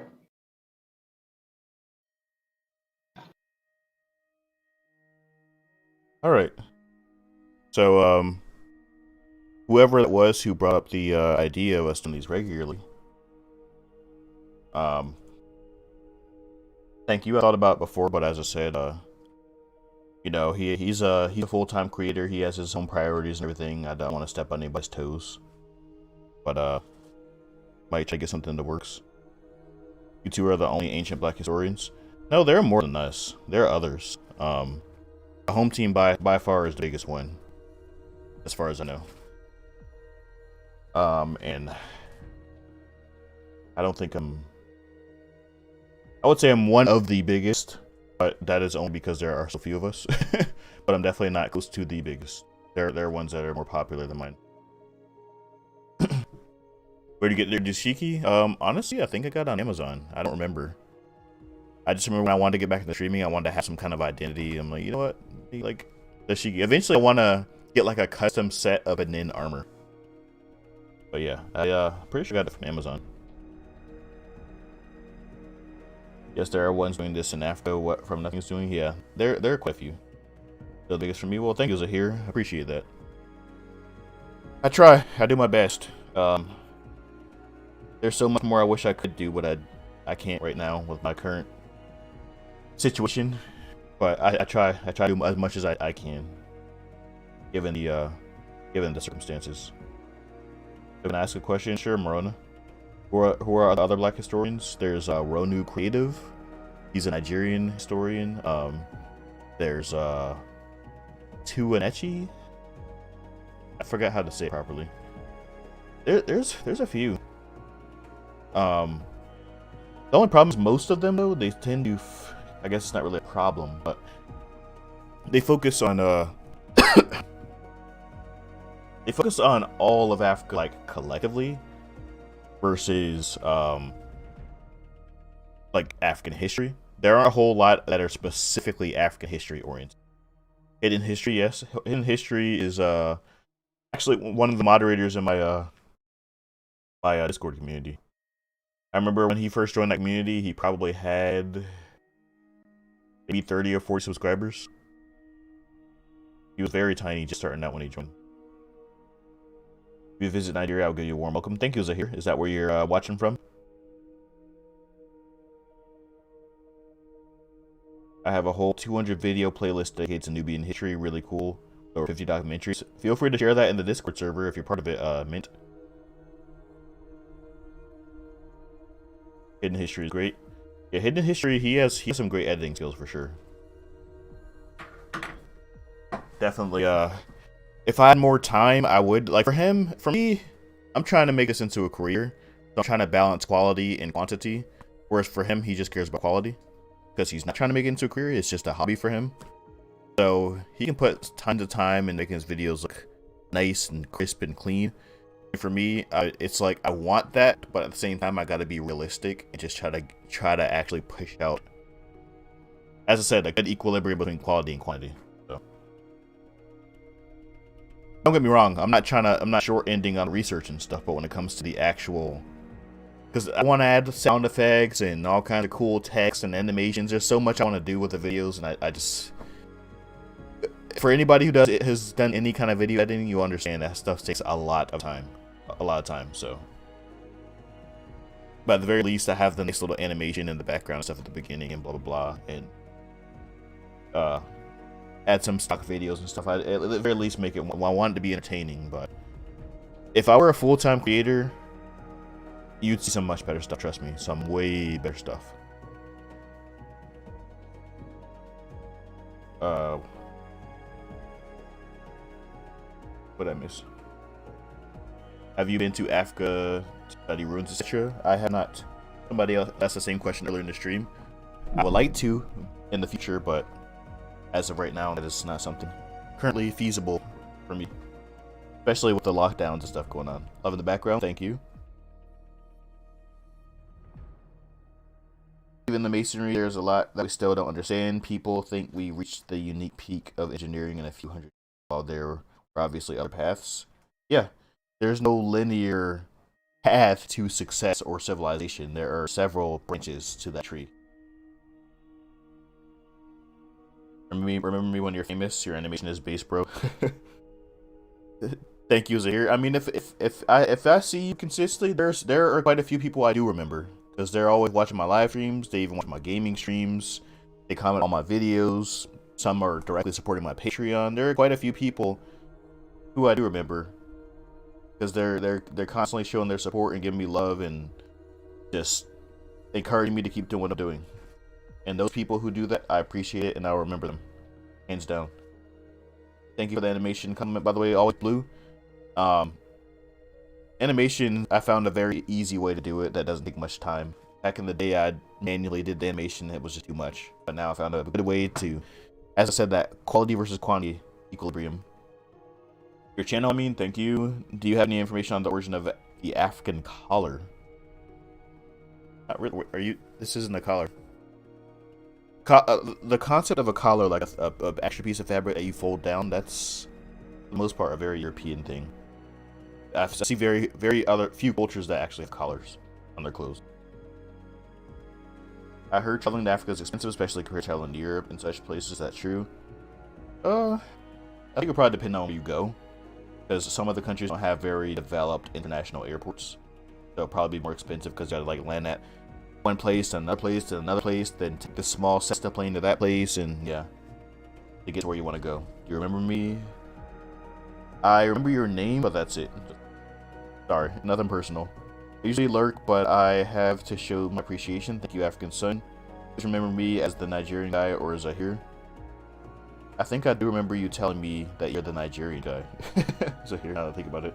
But as I told you, there are lots of Nigerian people who watch this channel, so that's not a very unique thing to remember you by. Alright, what else? Any thoughts on Akon's futuristic city products? That's one of those things, it's like I could see it going south very fast or north very fast. I hope it goes well. That would be amazing, but it's one of those things. It's too early to tell. Curious if you looked into Bantu origin hypothesis, the West African origin seems to be linguistic and nothing else. I don't know if you've done more research into this. Yeah, I made a whole video on that actually. If any moderators can be so kind as to showing that video if you remember it. But I'm pretty sure I named it The Colonization of Africa Before Europeans. I think that was the name of the video. Remember as Zahir, I'm Igbo, Nigeria. Alright, I will try, but no promises. Nothing personal, like I said. What is Akon? Akon is an American R&B singer. He's been inactive for a while because, you know, he's one of the ones who's like, you know, in his 40s now. He's done his stuff, whatever. But the Senegalese government, like his family's from Senegal. The Senegalese government actually gave him a grant to build a futuristic city in in Senegal. And it's gonna be, everything about the city is gonna be futuristic, like fully, completely modern stuff, and the whole economy is gonna run off of cryptocurrency, which is called a coin. So, Chantam and Banana is the best. Yeah, those are definitely my two favorites, hands down. I don't believe that Bantu came from West Central Africa. What do you believe then? Maybe solid in the future. Blah, blah, blah, blah. It was no longer debated, but I did learn something new. So thank you. Thank you for sending that link, Sultani Marjan. Can you do a video in regards to pre-colonial West African means? In the future, I plan on possibly opening up an entirely new channel where I buy ingredients, make African dishes, and try them out in the future. Once I have my own space again, my own kitchen, my own everything again, I plan on. But right now I don't, unfortunately. Have you heard about the golden stool? Yes, that is the symbol of the Ashanti people. I'm actually working on a video about the golden stool, but I'm not going to get any more spoilers. I'm actually in the middle of making it. Favorite time period? Definitely what we would call the Middle Ages, pre-colonial era, prior to like 1800s, like between like I'd say between like 900 to 1800-ish, like that whole big block of time. I think that was where most of African history took off. Watch all your videos, are the best. Thank you, Zahir. Alright, see you, Mint. Alright. I think at this point we've reached a stopping point though, for me as well. I appreciate all the love and support as usual. Thanks everybody who tuned in. Thank you for the donations. Thank you for the activity and the hype and everything in between. But we're gonna wrap it up. I'll touch base with Home Team again on whenever we're gonna do this again, and possibly, as I said, even have some guests on here. People from the chat, patrons, even maybe some racists to argue with, whatever. So we'll see you guys next time, and thanks again. Enjoy the rest of your night.